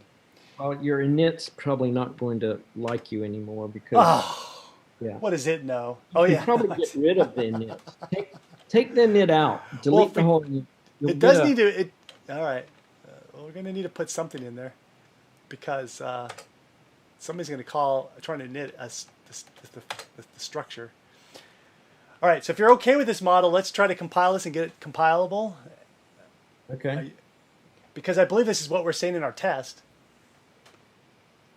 Well, okay, let me be super honest here. It's almost what we're saying in our test. I think we got one level of indirection here.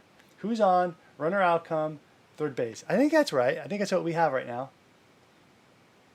Except it'll be who's on, oh, okay. It'll be who's on first base dot player.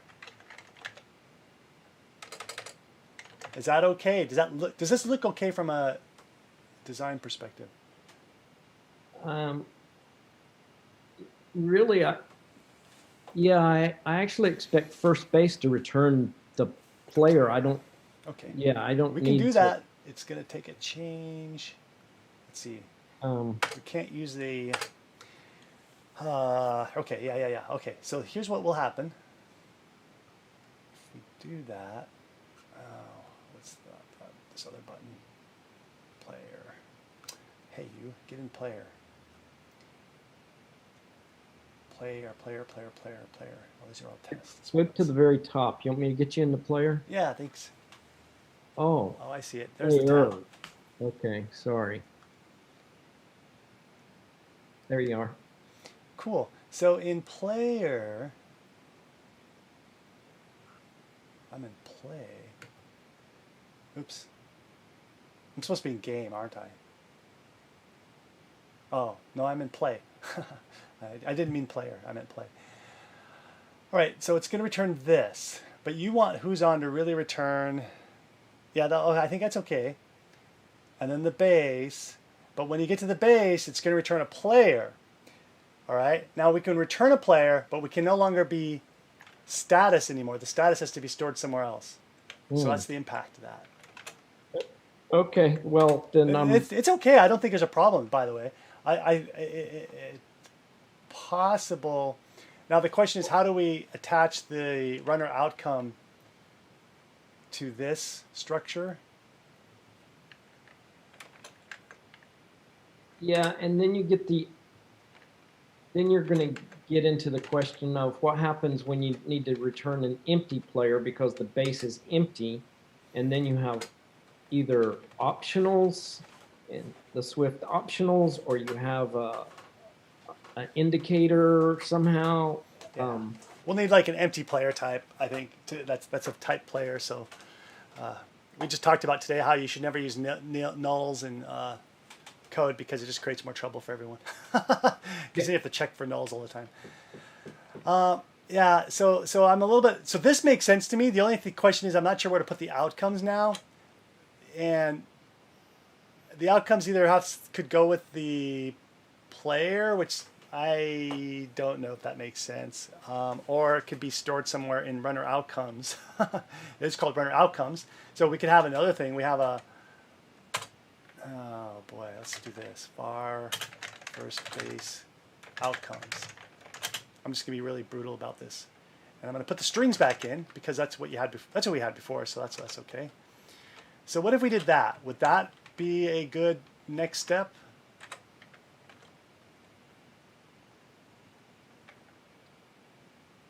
Um,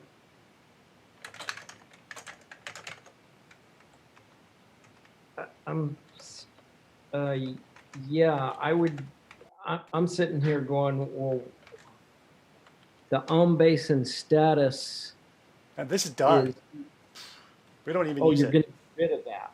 We ash can it because once I agree with the decision that runner who's on should return the base because I like that in the API. It looked great, and it returns the player.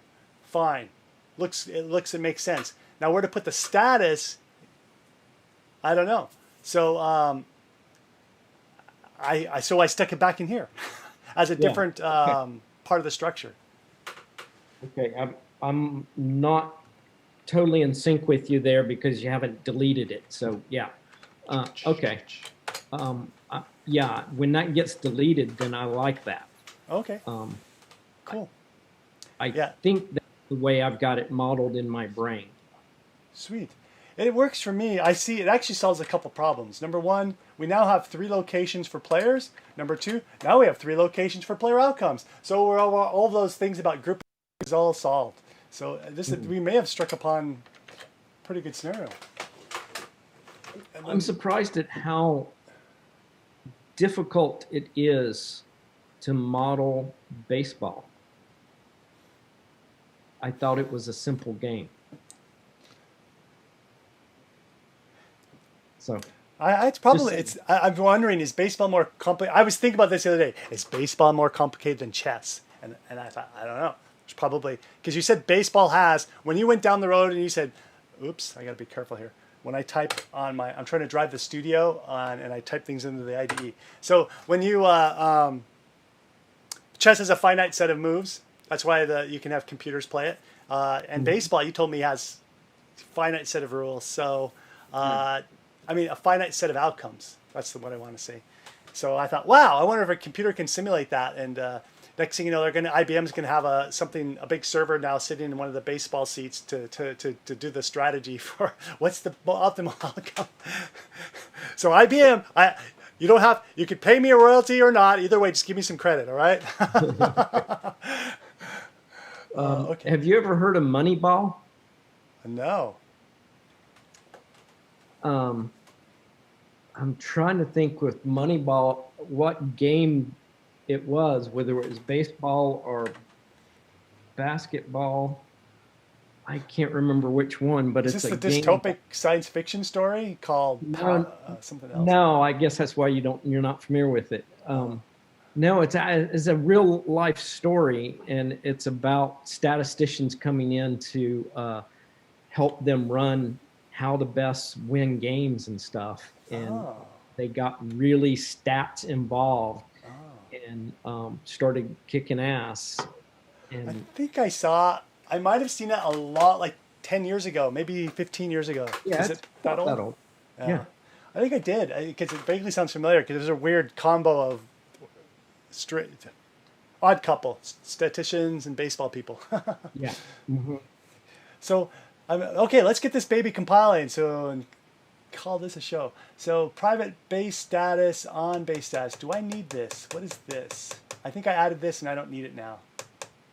Is that true? Well, what happened to the runner outcomes?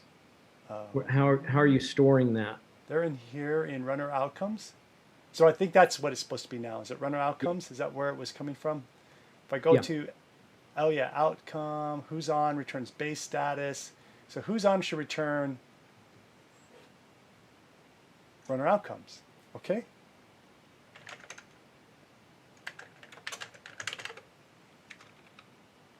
On base status. This is what type? Runner outcomes. Would be runner outcomes. Sorry. And now this returns runner outcomes. Return. Is it? Should I call it base status or call it runner outcomes? I'm okay either way. Runner outcomes for now. Runner outcomes. That's the thing you actually have in your class up above. Yeah. And you got to fix the init of your class. I need an init for the structure, you mean? Or The class base status right there. You changed its name to runner outcome. Okay, base status equals. Oh yeah, runner outcomes. Yes, I should have used the refactoring tool for that. Okay, so I initialize this to a new one, or init runner outcome, init a new one. And it's probably going to tell me to put stuff in there now. And so that's why I want to go back and put an init in there because I don't want to. I do want to tell it what batter. Yeah, some of these I do want. Okay, let's go visit this. Some of these things I want to handle, and some of these things I do not want to handle. So I think if I do this, that's the way to get me around the strings.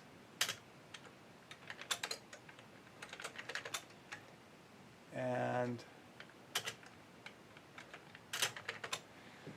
with these other three, and you need an empty player.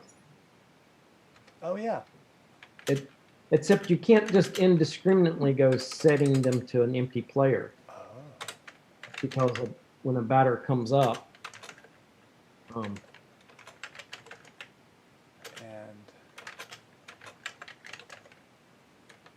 okay, and so here, so David, my theory is this: is when this data structure comes up, we know we're going to have a batter. Oh, he's not on first base yet, so I can't put. Oh, okay. So they're all going to be empty. All right, I didn't expect that, but that's true.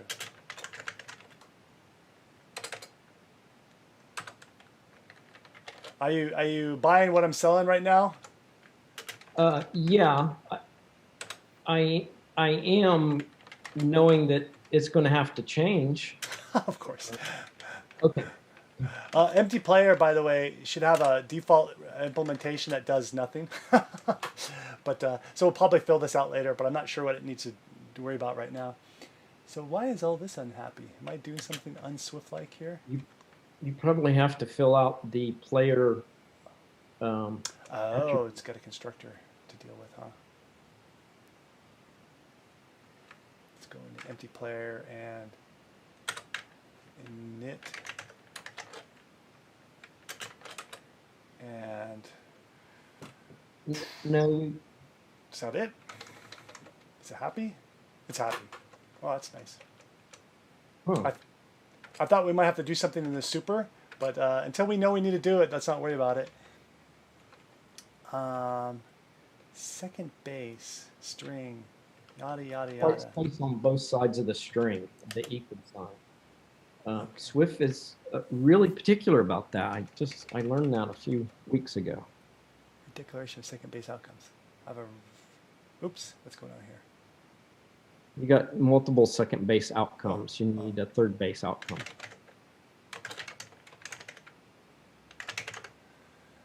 All right, well, that data structure has more stuff in it than it had before. All right, and you're saying Control I or Command I? Yeah, Control I. The actual, but beside the function key on my keyboard, I can't tell what your keyboard looks like. Yeah. You It's want to not want to command, it's not option, it's control. yeah. You want to do it for me? I can't make it work. Really? I don't know. How about that? What do you, it's, you've got your keyboard mapped to something strange. Well, of course I'm me, but still, I should know where my bloody I key is and my control button. It's probably not the I key, it's probably a control key that's not working. Oh, maybe it's like this. No, I wouldn't do that. Okay, did it work? Did you do it? Yeah, It's still not indented, man. it is. Is this? Oh, okay. Well, maybe I fixed it too. I'm not sure. Super is not called. Ah, there it is. All right. Well, that'll open up a little bit of something. Now it'll tell us. Okay, so what our empty player should have any particular name? I'm for right now. I guess you can give it a good empty name while you want. Okay, and come on, help me out here, Swift. The next thing is Number. What baseball number should he have? he should have 0. A string of 0 probably. Oh, string. Okay. And his position should probably be designated hitter. It has to be from an enum. So position, colon, and see if, yeah. sweet. Yeah. So in the future, and if we ever discover, I don't want to go on that topic. That's too much brain power for me right now. Okay. So yeah, this pattern is called null object pattern. So we're using this instead of in place of using nulls, because if we use nulls, usually more badness occurs. We have to do a lot more work to handle nulls than we do with just putting a bloody object in there. And we can implement empty player to do what it needs to do for the null cases. Okay, are we compiling?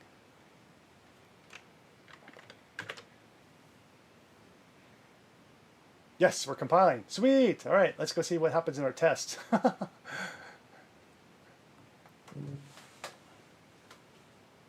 Spit.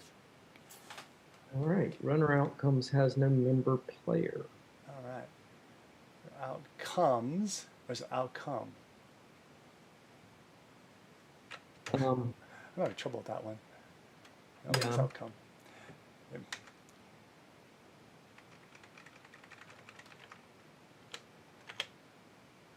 What's going on here? Okay, I'm looking at player. Go back to who's on and fill it out from the beginning. Okay. Just delete all that stuff. Yeah. Oh, yeah. We were working too hard. So I have to back up though to see what tests we were doing. Oh, third base. Okay, so this is a test associated third action. Okay, so dot third base dot player. No, this is the player. And you want it to be you want the outcome to be blank, not the player. Well, Third base I think outcome. this is another bad test. Oh. Associate runner on third action. I think what we were originally saying, and we didn't refactor that name, was that the runner on third was going to be null because there was no runner on third in our scenario. And so it was going to be empty or null. So we probably renamed the test, and the test is that in a kind of a beginning of a game, third base is empty. Okay. So we're just trying to see that when you create a batter and a player, that third base is empty? Yeah, it's a stupid test. Well, I'm not sure it's stupid. I think it's actually, it sounds like it's, to me, it's like, we just got to be more clear on what we're testing here, I think. So it's testing that base is empty at initialization. I'll just do init. Is that really what you mean, do you think? Or am I wasting time? Yeah, I think that's what you mean. I don't think you can tell. Yeah, I think that's good enough. Player who's Um, on. All right, cool. Now I like this because now we can check a couple things like xct assert that are, get this out of the way. A play dot who's on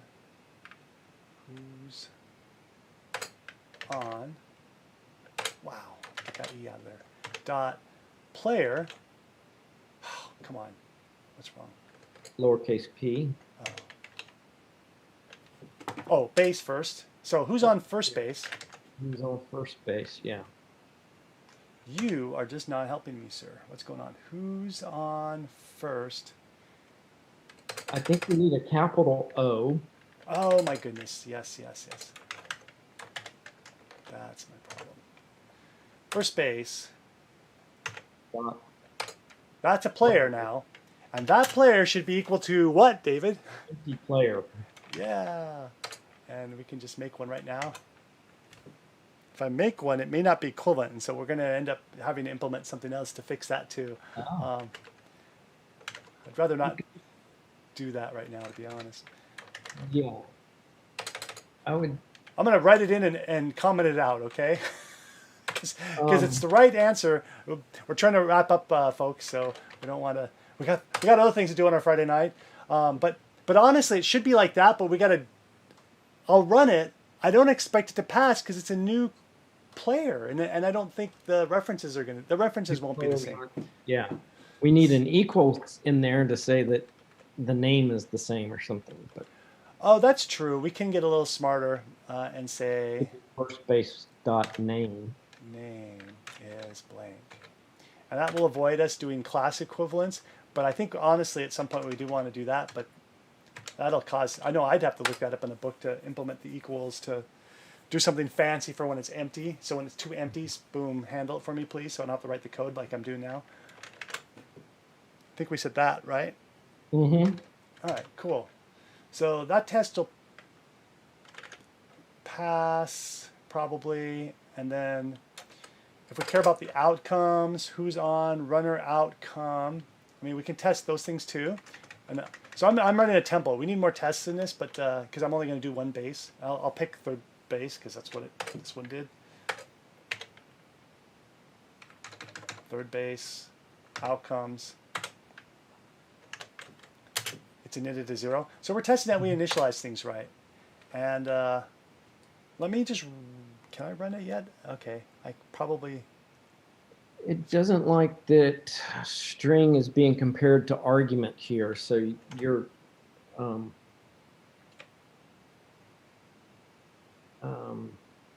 you're asserting, but you're not asserting equals. You need to assert equal. Yeah. Thank you for saying assert equals. Yeah. What slip up I think at Apple's, they didn't make that assert equals, they made assert equal, but that's more from habit than anything. Okay, so this one here is unhappy too, and test runner advances a base. Okay, and that's the one we really wanted to get running. XCT, I'm gonna not spend my brain power on this right now because it's getting tired. So let's see if we get this one working, and then we'll come down and I think we can. If it goes well, then we can nip that one, and then we can call it a show. Okay. Let's see here. Boom, boom, boom. Build. Okay, we got a failure here. Oh, that's weird. Okay. Oh, you hit a button. That's how you disable. You do something here. I remember now. Disable. But it's not saved in the source code, so I'm not. Yeah, I think I agree. I would do something like what you did to comment it out. Okay, cool. So this failed. So why did it fail? Test runner advances single. So a play, who's on first base, batter. We know that'll fail because I've totally disabled the code for the player advances. So not a shocker. I'm going to disable it for a moment and focus on something else because I don't want to uncomment that body right now. That'll be more work, and I'm not sure. I want to get something simpler done. Okay, I disabled it. Now if I run the test, what happens? So I want to add to that init test. Okay, test succeeded. So now if I go to the test basic play init, I want to leave at least one good example of testing for init, because our init function actually has a lot of behavior. Except this is not it. Test basic play init. Where was that function where I Right was? there. Right down. Oh. Down. Second one right there. Test function. Test base empty at init. Oh, okay, there we are. All right. So really, we have 3 bases, 3 possible players. So this just needs to be repeated 3 times. Okay. So first base. Let's just do first base. Make it consistent. Boom. Second base.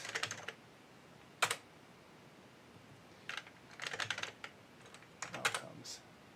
And third base. Third base outcomes. All right, cool. So that gets that off my plate. Work done. Init is now testing all of those steps. Because James will be calling me up saying like, Lance, you made an init function, you didn't write any tests for all that.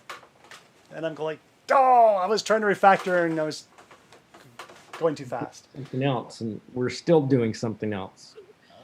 Yeah.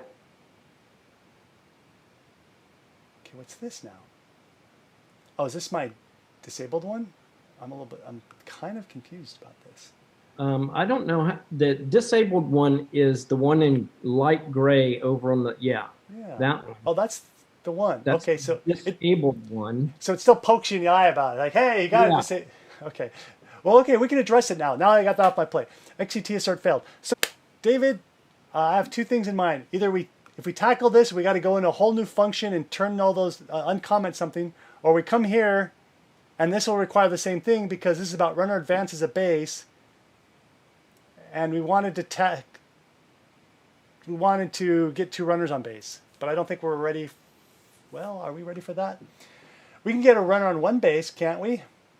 No, because we don't have any runner advance action. Okay, so I think this is the next one to handle. Can we fix this one and call it a show? What do you think? Yeah. Yeah, All right. let's do that. Because the runner advance in a single is an implied thing. I don't think we need to, one, say that they got a single and that the runner advances from the batting area to first base.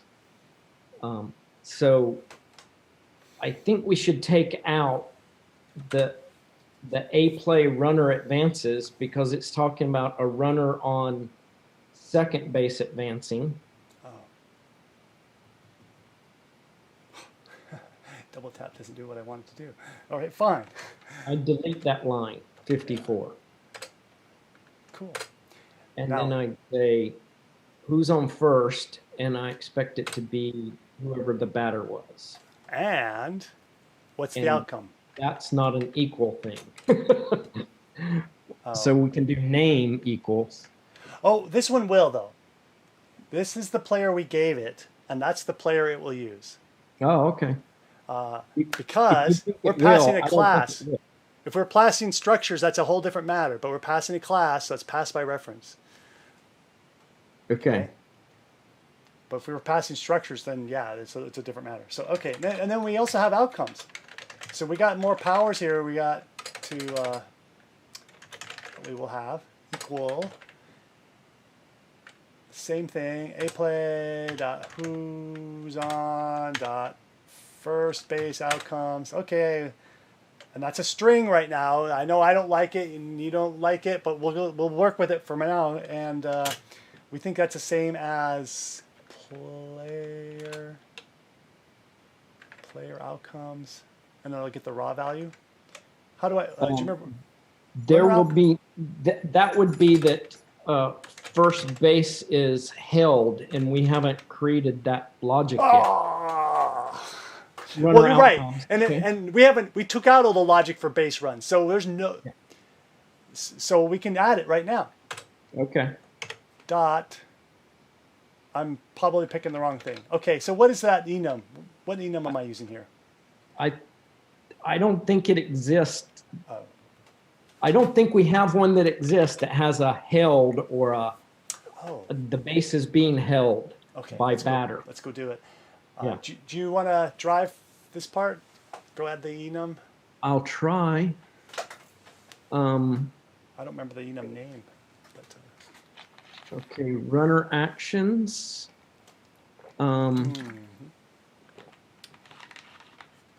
I think this is the right place to add it, but I'm so. That looks right to me.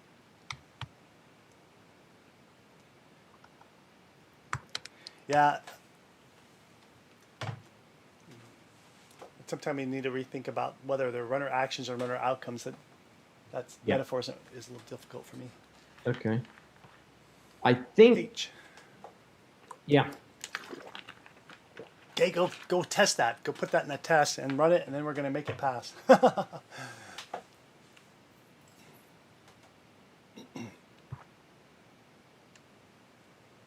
Do you want to? I would go ahead and reference the enum in there, unless, like I said, unless philosophically you really need to see the strings. I would go. Okay. Well, right Again, now, you have to tell what you're testing. You want to make sure there's an H in there, or that it matches the enum. Those are two. I was things. just doing the simplest thing that could possibly work. And I'm trying to make this like, this is one test, one line. What do you want to do, David? You get paid the big bucks. Make the big decision. I want it to do the simplest thing that could work, and it's failing.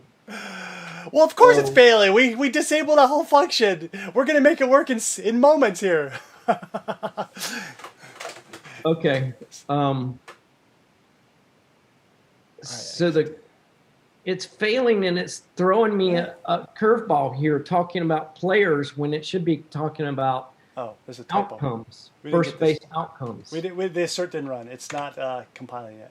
There's a typo here. There we are. Now it's all purple. Oh. Okay. I'll run it again and see if we get something better. Okay, we have exertion failures. Now it's beautiful, right? We have a baseball empty player, and we have an empty that's not equal to H. Worked as designed because we haven't designed the code. So that's a good test failure. Okay. Okay, so before we switch, though, David, I'm just going to say something. So what I try to do when I'm writing the test is I don't necessarily try to make, I want the simplest thing that works, but I want it designed. This is my design time, and I get that design in here. So if I care about the string, which is the way you have it now, then I'd say stay consistent through the rest of this test. Like, you're going to check the strings in this one test for because you want to confirm that that H is used and not some other weird character. And there's nothing wrong with it. So, okay, there's my speechification there. So let's go into this guy called. Oh, we have to do a. You know what? Our test still isn't right. We have to do something. We have to do a play dot. What is it called? Capital P. A play dot runner advances, right? So our test still wasn't. No. Really? And that is because you've told it what happened with the at-bat single. Oh boy, that's a different matter. Yeah. Yeah. So one, we could write the code such that you have to do this advances. So we have to advance people from the batter's box to first base. But that's kind of implied when you say the guy got a single. So we've got to put the logic in there that says when the single happens, I know what runners do. Got it. All right. Now you're blowing my mind here. Hopefully it isn't as hard. It might be harder than I thought. So let's go try it though. So let's go into a play and take a look. So you're saying the initializer's got to do a lot of work now. That's a little alarming. But but it's a little alarming. I guess Yeah, maybe it is too alarming. well, you generally don't want to do a lot of work in initializers because when they go wrong, it really mucks up the runtime. But that's yeah. So that's what I'm saying. So let me think about this. So why do you need this feature to work in the initializer? Is that really the right way? I don't know. Say something on air, batter, at bat. Why do we even have a player out? What the heck is the other thing called? A play dot. Why do we have runner advances then? Runner advances is going to handle the issues of people that are on first, second, and third. Those are runners. Okay. The batter that gets to first base on a single is a special kind of runner called the batter.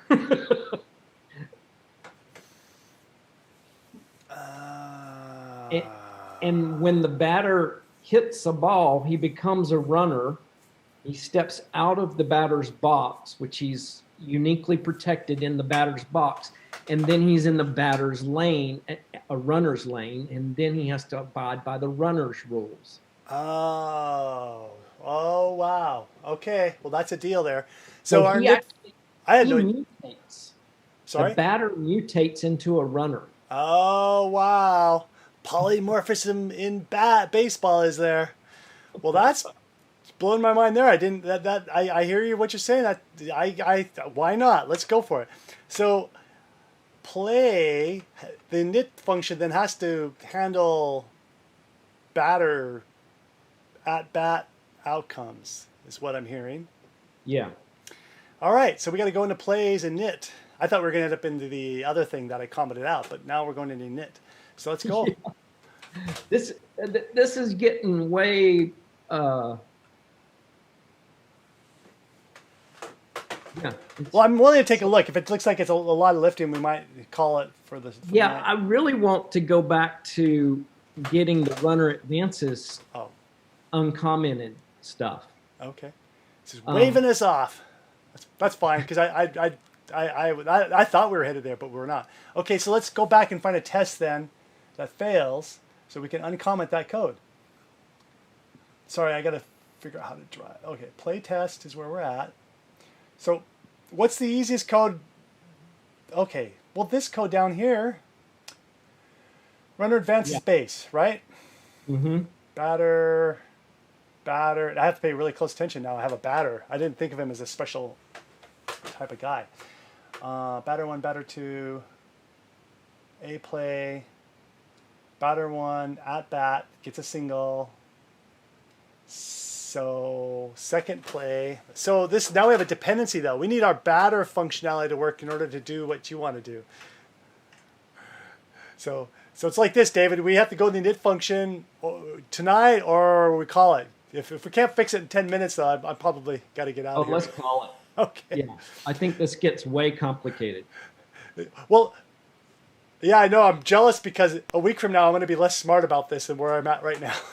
So folks, there we are. We've done some remodeling of the house and the software, and I'm just gonna tell you, man, I like how this reads. I like who's on, what base. That part totally, I dig that.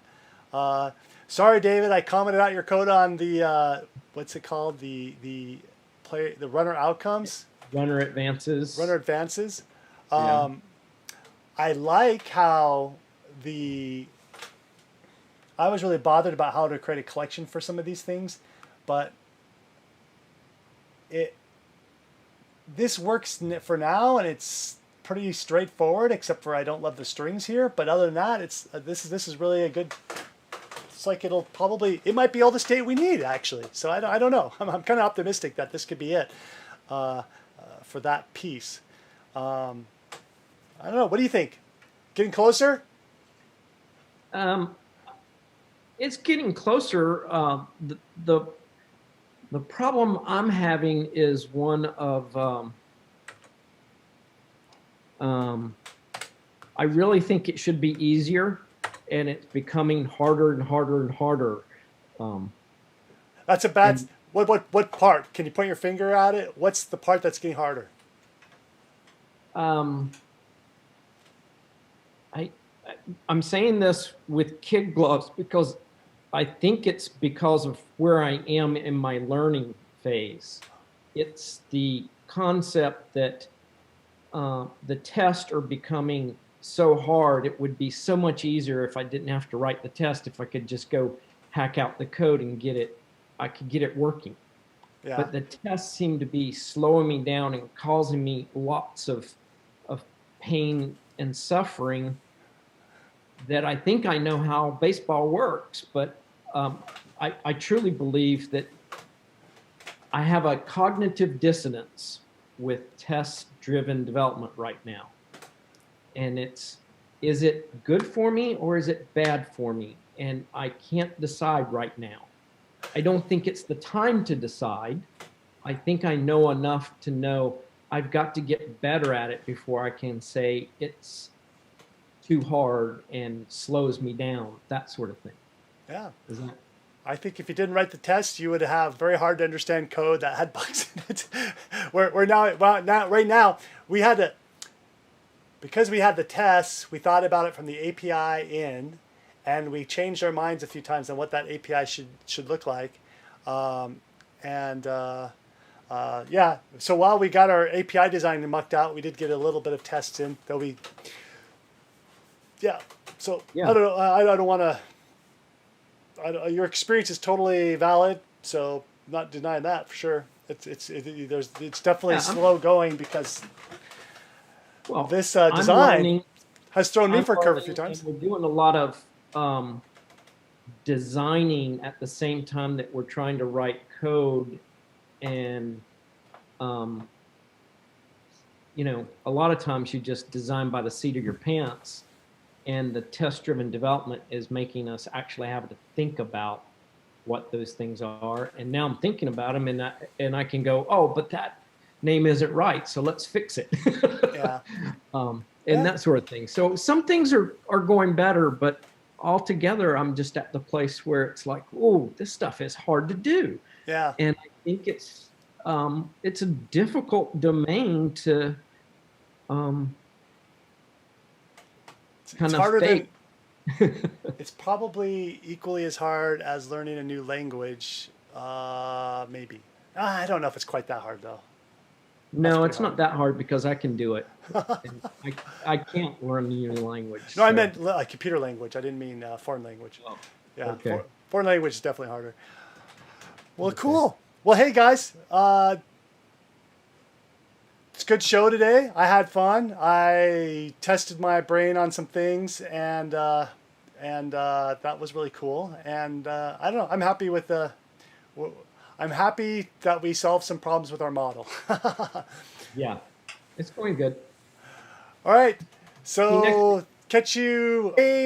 Not. We probably don't have a show on Friday, David. I got feedback that something else will be conflicting.